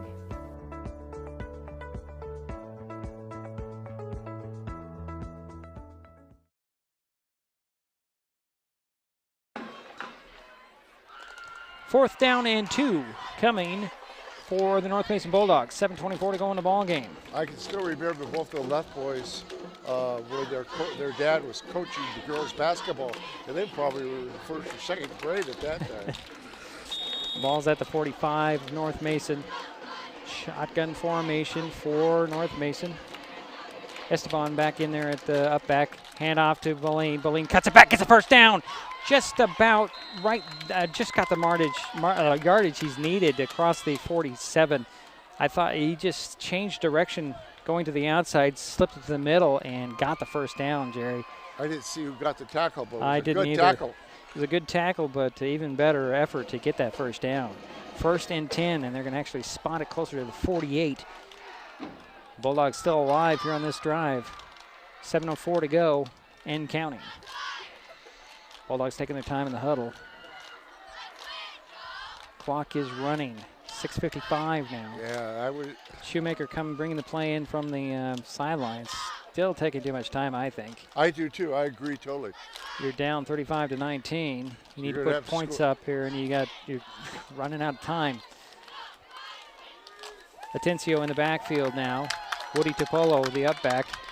Out of the gun will go Shoemaker, a receiver on each side. There's a snap. Back to pass goes Shoemaker. Reed finds his guy. It's McCormick. Slips up the middle and drives into Highclimber territory at their 45-yard line. Short of the first down, but a gain of 7. Okay. 2nd and 3 coming. But a nice catch and run by Cole McCormick. Now the quarterbacks for North Mason are 7 for 14 so far. I'm having a hard time sometimes saying who threw the pass. The ball. Yeah. Okay. Well, Shoemaker is at quarterback. Atencio the back beside him. 2 receivers far side, 1 to the near side. Slot receiver goes in motion. That's Simon's handoff to Atencio. He's caught in the backfield, wrapped up by Hunter Leff. Loss on the play of a couple. That brings up 3rd down and looks like 5. Ball spotted at the 47-yard line. Who was the carrier? 24. Okay, thanks. 5:20 to go in the ball game. Clock is running. 35-19 our score. Shelton with the lead. North Mason with the ball. McFarland comes wide to the near side. McCormick goes wide to the far side. Out of the gun will go Shoemaker. Atencio the back beside him. Passing situation. Back to pass he goes. Sets his feet. Chased out of the pocket. Throws deep. Got a guy there. And it falls just short. Intended for McCormick. Good defense. And good coverage out there for the Highclimbers. Cody Brotherton on the coverage. Okay. Nice coverage.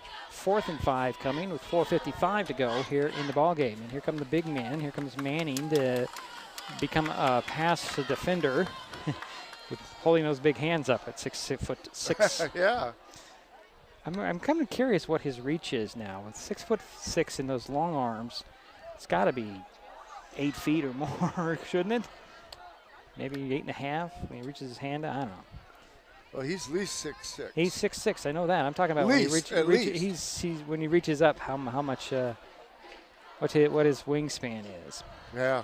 4th down, 5 yards to go. Ball spotted at the Shelton 45. North Mason with possession, trailing 35-19. 4:55 to go in the ball game. Out of the gun goes Shoemaker. Back to pass. He goes short drop, throws it in, and hit the receiver in the hands. He fell off, and unfortunately, it was Javon Kelly couldn't gather it in, and that'll go over on downs for the Highclimbers. 1st and 10 at their own 47.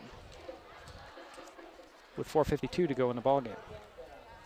Well, would you say now that Mark Smith's going to use the clock and run the ball a lot?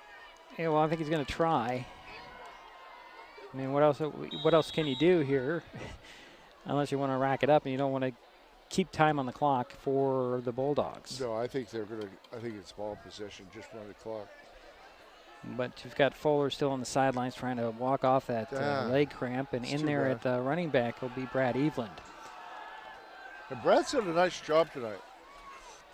Two receivers on the near side, one on the far side, out of the pistol. This time Conklin will take the rollout and he'll dump it off. This goes to Bennett Henry. He'll get spun down at the 46 of North Mason, and he came up gimpy. Oh.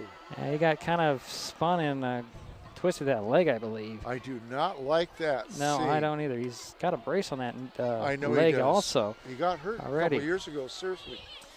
So second down, and it looks like 4 from the 46. Clock is still running, 4:20 to go in the ball game.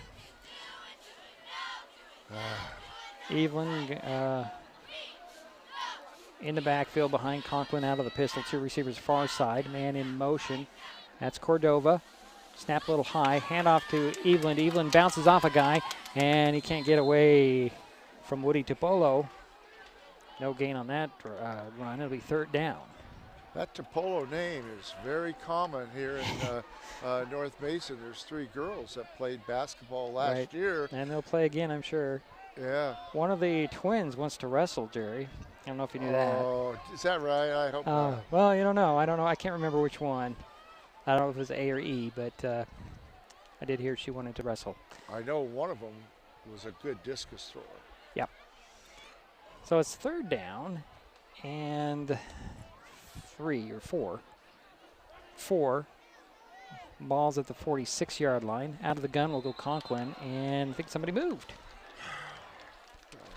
And that'll mark the ball back 5 yards. 3:18 to go in the ball game. Again, the score, Shelton 35, North Mason 19.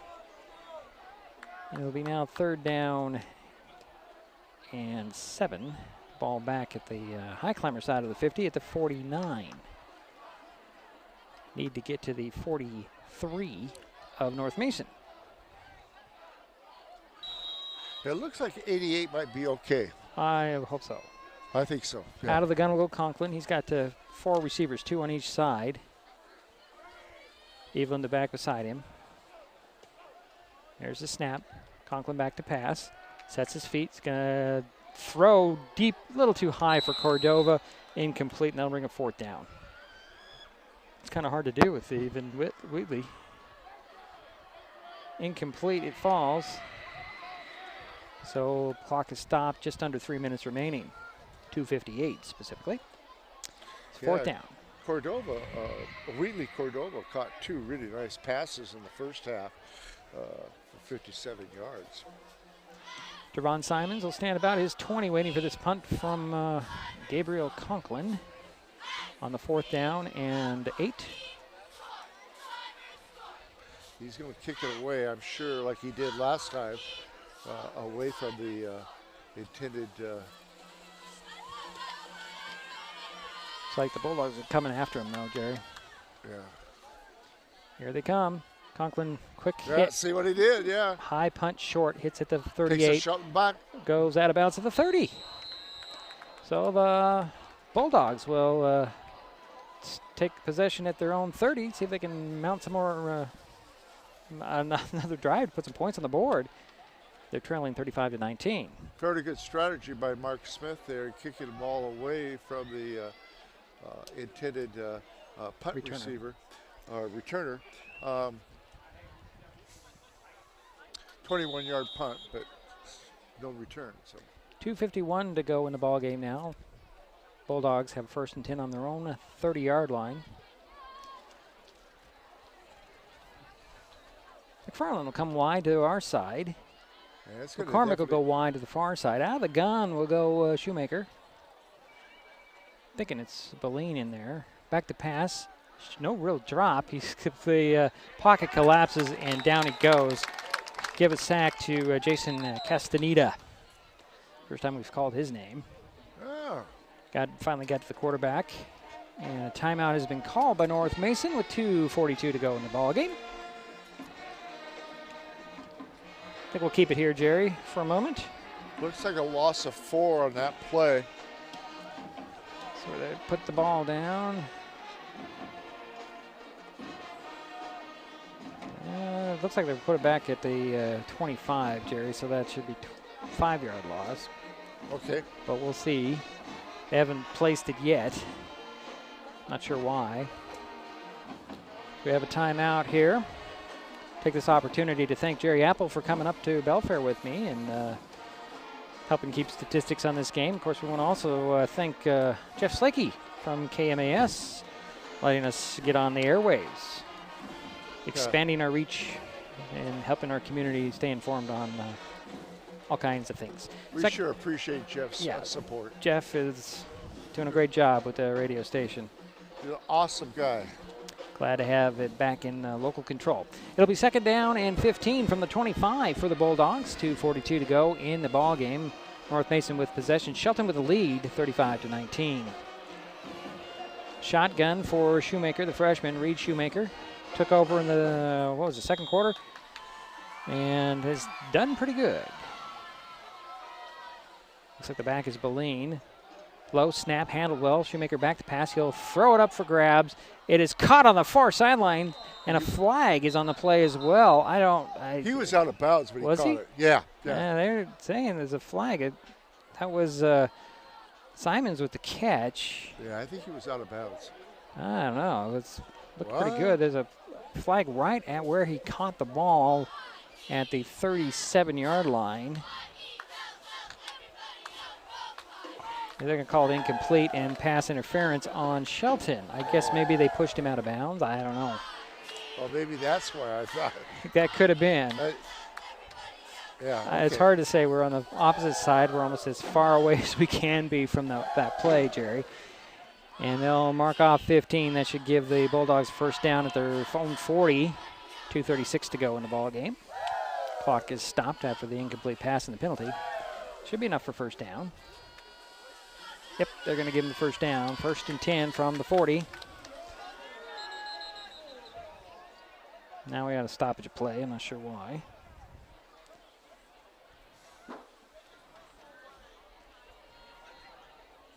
That referee haven't picked up his hat yet. Guy on the far side, I don't think he's picked up his hat yet. Don't they throw a hat out of bounds? When somebody runs out of bounds, don't they throw a hat to indicate they ran out of bounds? Doesn't matter. So 1st and 10 for North Mason at the 40. Shoemaker back to pass out of the gun. Sets his feet, throws to the middle, and it's intercepted by Cameron Heising, and then there's a flag at the end of the play. Heising and looks like another Highclimber took a hard hit. They hit each other. Intended target was number 16 for North Mason, and that was Hayden McFarland. And I'm not really sure as Heising is down after that collision. If that play stands, that's a second turn. That'll be the 3rd turnover for North Mason, and 2nd interception by the Highclimbers. Yeah, Cameron Heising ran into, collided with Jackson Leth. Leth is holding his wrist, and Heising is being worked on the turf right now. I have no idea what that penalty could be. The ball was kind of underthrown. Yeah, it was. And there's a penalty flag that's going to be marked at the 40. And Cameron's going to get up and help off the field. Heising's done a good job tonight on defense. His name has been mentioned a lot. Now let's see what they're going to call here after the penalty flag. Well, I think it's going to go against North Mason, the way their official is facing. But who knows? I don't know. Let's see if we can get an indication from our guy in the white hat. No indication whatsoever. We're going to put the ball at the 45. So no, I think they're picking up that flag, Jerry. Well, okay, I'm not really sure. Let's just say it's a no call. Well, I they're don't know. I don't know. the ball goes over to North Mason, so there's no explanation of what happened there. So North Mason keeps the ball, and they're on the Shelton 45 with the 1st and 10. Go figure this one out. Somebody took off early, but no flag. Shoemaker on the run. He's going to lob it, intended for number 17. That's Chris Arbogast, but it went out of bounds. The split in for North Mason took off way too early. Yeah, it looked like it looked like somebody took off early. And 2nd down and 10 from the 45. I guess at this point we're just going to let them play it out. 2:21 to go in the ball game. 35-19, Shelton in control. And there's a flag that comes late. What is this? I'm not sure what we're doing at this point. Let's say this. Maybe we get the bad flag game out of the way early this year. Could this be from the sideline? Could they call it against North Mason? It sounds like he was looking at the sideline when he threw that flag. Yeah, I don't know. There's some discussion as the referees do conference. It's a dead ball foul, unsportsmanlike, North Mason. Okay. And I think it goes against the bench. More than likely. So that should mark him back 15 yards. If you follow the rules, yeah, we're going back 15 yards. So the ball should be back here at the 40 on the North Mason side. And North Mason's kind of cleaned up their penalty situation this half. That's only the 3rd penalty if it's on North Mason. It is. Okay. The refereeing crew is a little confused, too. Yeah, they're going to mark off 15 yards. Okay. This reminds me of old NFL when they made a big production out of the penalties. They watched the guys mark them off. So it'll be, is it 1st or 2nd now? 2nd down and 30 or 25. 25 from the North Mason 40 for the Bulldogs.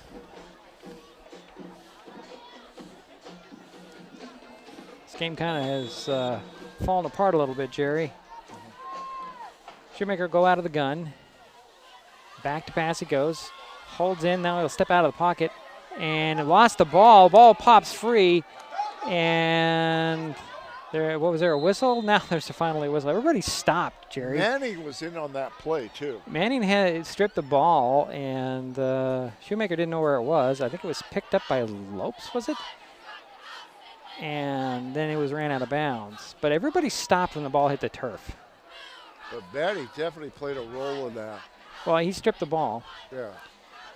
And, Leland Lopes is the one that ended up with it, and then he ran out of bounds. But everybody had stopped. Now I guess they're going to call that an incomplete pass, Jerry. Okay. All right. Okay. 3rd and 25 from the 40. That makes absolutely no sense on that play, Jerry. But maybe his arm was going forward. I don't know. He's running on the far sidelines we can't see. So 2:11 to go here in the ball game. Shelton leads 35-19. North Mason with the ball. They have a 3rd down and 25 from their own 40-yard line. 2 receivers on the near side, 1 on the far side. Arbogast, the wide out. Kelly in the slot. Back to pass goes Shoemaker. No, it's McIntyre. He's going to launch one long, and it's deflected and incomplete. And broken up by Gabe Conklin. Yeah. He's in there playing both ways now. That's interesting. So now it's 4th and 25 from the 40. 2 minutes, 1 second remain. Jay, this pace of this game has just grounded to a halt, hasn't it? Yeah, it has. It was going really good, and then it just kind of came to a screeching halt here. It's 4th down, 25 for North Mason on their own 40-yard line. 2 minute, 1 second. 4 receiver set. Atencio in the slot on the far side with McCormick. 3 receiver set, excuse me. Arbogast, Kelly, and Topolo. And is it McIntyre? McIntyre is going to be dropped at the 41, and McIntyre is hurt. Slow at getting up. McIntyre back in there, quarterback, and he can't get the offensive going. And it's over on downs for Highclimbers take it over. 1st and 10 on the 41. So, Jerry, you're keeping track of the timeouts. The Bulldogs have, what, 1 left, or are they out? Or do you know? I think they have 1 left. They have 1 left, okay. Highclimbers take over on the North Mason 41 with 1:55 remaining, leading at 35-19.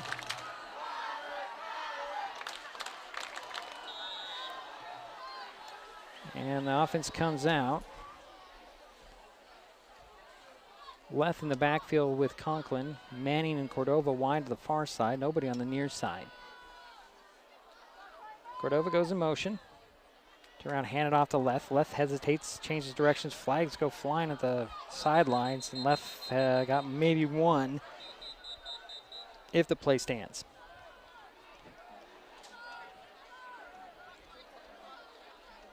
Flag thrown by the sideline umpire, Jerry. Wonder what this is about.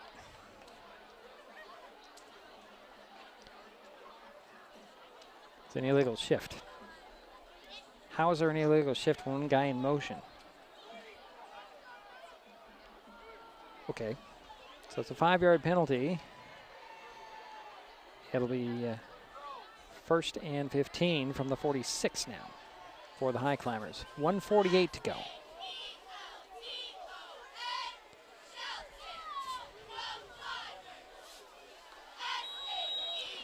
Same formation. And Cordova's going to go in motion. There's the snap, hand off to Left. Left up the middle, has a hole, and gets back to the original line of scrimmage. So he got 5 yards on that carry, Jerry. Okay. Nice patience for Hunter Left to the 41. And it's now 2nd and 10. Clock is running, 1:20 to go in the ball game.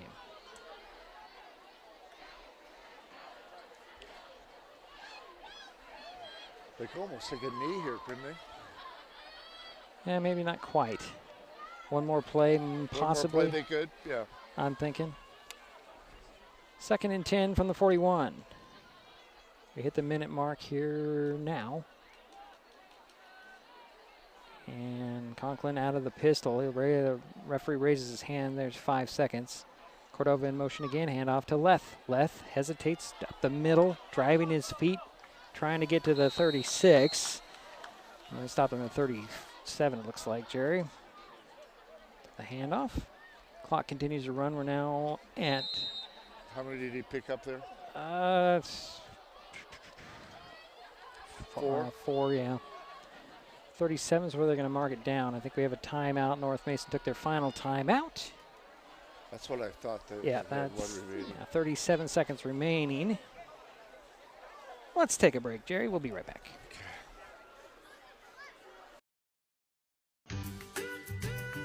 Life's just more fun with fast, reliable Wi-Fi. You can stream, share, game, try something new. But weak Wi-Fi spoils the fun. That's why you need managed Wi-Fi from Hood Canal Communications. The right equipment, professionally installed in all the right places, keeps your Wi-Fi powered party streaming strong. Call or visit Hood Canal online to upgrade your Wi-Fi today. And we're back here. 37 seconds remain in the ball game. Shelton 35, North Mason 19. Highclimbers have a 3rd and 6 from the North Mason 37. This looks like it's going to be victory formation and kneel down as Conklin takes a step back and kneels down at the 44. Get that clock running. Might have to take 1 more snap, Jerry. Okay. Might have to. Very close. We've got 20 seconds now. And they're going to have to take 1 more kneel down with about 5 seconds remaining. Well, maybe a little less than that, 2 or 3. Or they're going to run it out. 4, 3. Nope, I guess they didn't have to take another snap here. That's the ball game. Shelton knocks off North Mason to keep the Mason County Cup. 35-19 is our final score. Highclimbers come to the sideline celebrating. And we will Well, we'll take a break. We'll be right back.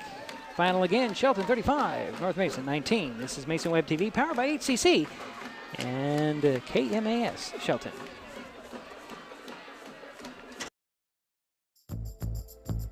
This broadcast is copyright protected by DigiProof on behalf of Diedrich Allen and Mason Web TV, powered by HCC, and is intended for the private use of our audience. Any rebroadcast or other use of its contents, pictures, descriptions, and accounts without the consent of Mason Web TV, powered by HCC, MasonWebTV.com, and Hood Canal Communications is prohibited. In life, things aren't scripted. If you're an athlete, we need people like you and translate those skills to officiating. You can get a lot out of it. It happens in every town, in every game. We never have a perfect game, but the rewards always outweigh the negativities.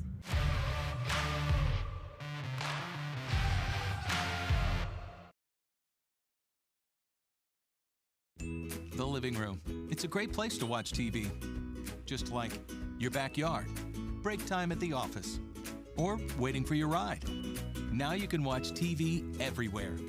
Stream your favorite shows or live TV from many channels in your cable package on any computer, tablet, or smartphone. It's all included in Hood Canal Communications TV service for no extra cost. Sign up to watch TV everywhere today. Call or visit Hood Canal Communications online to learn more. Well, it's a final here in Belfair.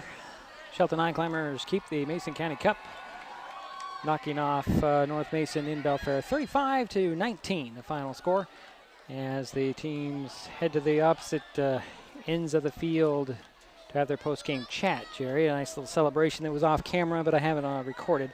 So I'm ready. We'll talk to about that in just a moment. Jerry has stats, so go ahead, Jerry. Thanks, Diedrich. Nice job on the play-by-play, by the way. Let's start with the visitors, Shelton. Shelton had 15 first downs. They were, excuse me. I was looking at the wrong sheet. Shelton had 13 first downs, and they were 10 for 14. That doesn't sound right. Yeah, 10 for 14. Pretty good pass percentage for Shelton. So 13 first downs, 10 for 14. They had 154 yards passing, and the leading receivers were Bennett Henry. Bennett Henry caught 3 passes for 41 yards. Omar Cepeda Soto had 2 catches for 38 yards. Wheatley Cordova caught 2 passes for 57 yards. Bishop Manning had caught 1 for 22 yards. So that all totals up to 10 for 14 for 154 yards in the passing game. In the running game, Jaden Fuller well,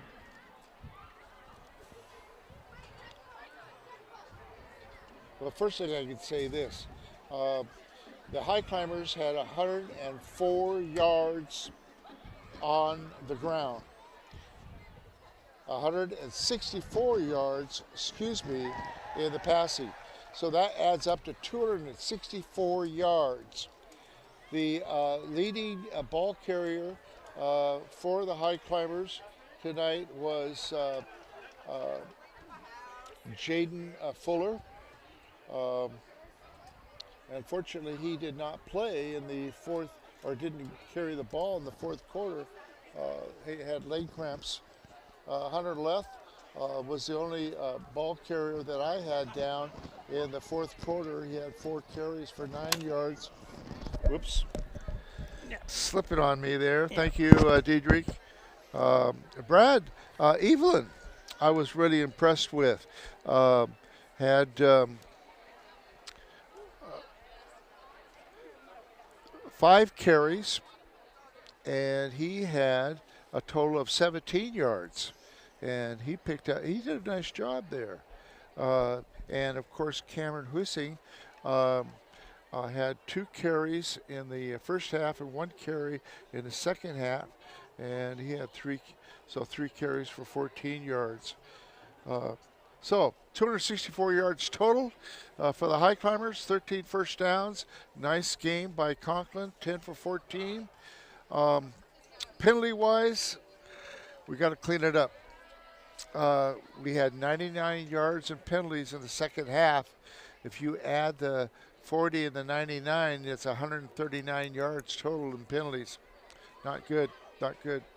I was really pleased with Brandon, Bishop Manning, did a nice job on defense. So did Hunter Leff. Another name that we heard was Cameron Hussing. You probably have a couple more you could bring to my attention. I want to give a shout out to Fuller. 2 nice returns, 1 for 22, 1 for 29. Zapata had 2 really nice returns, 1 for 36, 1 for 25. We had 2 interceptions, 1 from Fuller and 1 from Hussing. Now for North Mason, they had 15 first downs, 6 for 19 in the passing game. They had a total of 139 yards in the air. The leading receiver, of course, was Hayden McFarland. He had 3 catches for 68 yards in the first half. Number 3, check on that. His number would be Simons. Yeah. Simons caught a pass for 40 yards, and Cole McCormick caught a pass for 31 yards. So a total of 139 yards, 5 completed passes. We had 2 quarterbacks for North Mason. So if you add the 139 yards passing to the 79 yards on the ground for North Mason, they had 218 compared to Shelton's 264. Pretty close statistically as far as first downs. As far as statistics are concerned, the leading ball carriers, of course, were Caden Atencio and Bleen. What's his first name? Avery. Yeah, and he did a nice job in the second half, especially. He had 10 carries for about 43 yards. So, statistically, it was pretty close. Penalty-wise, Shelton needs some help in that second half. A couple unsportsmanlike conduct penalties. I like to do a rundown on the scoring. I can do that really quick. Okay, go ahead. Here we go. Gabe Conklin scored the first touchdown, 1-yard touchdown. The point after attempt was good. The score was 7-0. And then the North Mason came back and scored the next touchdown, a pass play of 30 yards to Hayden McFarland. The point after attempt was no good, made it 7-6. And then Cameron Hussing scored on a 8-yard touchdown run. Point after attempt was good, and that made it then 14-6. Then Gabe Conklin had a 10-yard touchdown run, and then Weir was good on 4 out of 4 attempts, and that made it 21-6. Then the 5th touchdown, North Mason came back in the end of the second quarter, and Atencio had a 2-yard touchdown run. The 2-point after attempt was no good. And then here came Simons. Simons scored on a 5-yard run, and that made it 35-8. And then Powell had a point after attempt, which made it 35-19. I did forget there was a 23-yard pass play to Cepeda Soto, and the point after attempt was good by Taylor Dickey. Bennett Henry scored the last touchdown, and it looks like he's going to be okay. The point after attempt was good by A.J. Weir, so Bennett Henry made it 34-12, and then the last touchdown was good by Simons, and I had that reversed, and he made a 5-yard run. Okay. Or pass play. 5-yard touchdown pass, which made it 35-19. 19. Yeah. Point after attempt was good. All right. I had those two reversed there. Okay, Jerry, that's fine. I'll say Shelton holds its home opener next Friday against Bremerton on Jack Stark Field at Highclimbers Stadium. Mason Web TV powered by HCC and KMAS Radio. That's at 10:30 a.m. and 103.3 FM. We'll have the game for you beginning with the pregame at 6:30. North Mason hits the road next week and plays at Clahalia. Kickoff in Silverdale is 6:30 p.m. You'll be able to find that game on the pay-to-view NFHS network. And Jerry, if you have nothing else? Well, it was the first game. A lot of mistakes as far as penalties on behalf of several different groups. But Shelton showed some promise. I really did. They can cut those penalties now. All right. That'll do it for us in Belfair. Shelton keeps the Mason County Cup, taking the Mason County Cup and winning the battle for the Axe for 2023 over North Mason by a score of 35-19. My thanks to Jerry Apple for his help with tonight's game, and we will talk to you next week from Shelton with a full crew that will, I suspect, include Jeff Slakey, Cheryl Williams, Aiden Yu, Jerry, and me. And I'll bring my own table. Okay, sure you will. Thanks for joining us for high school football on Mason Web TV, powered by HCC and KMAS Shelton. I said my own table. Mason Web TV, powered by HCC, was made possible by Hood Canal Communications, committed to providing quality services that exceed customer expectations in voice, video, data, and customer service, keeping our community connected since 1934.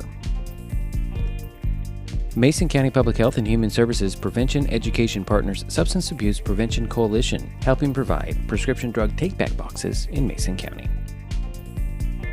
Mason PUD 3, connecting our community with safe, reliable, economical, and sustainable services 24/7. And Mason Health, united community, empowered people, exceptional health. Thanks for watching Mason Web TV, powered by HCC.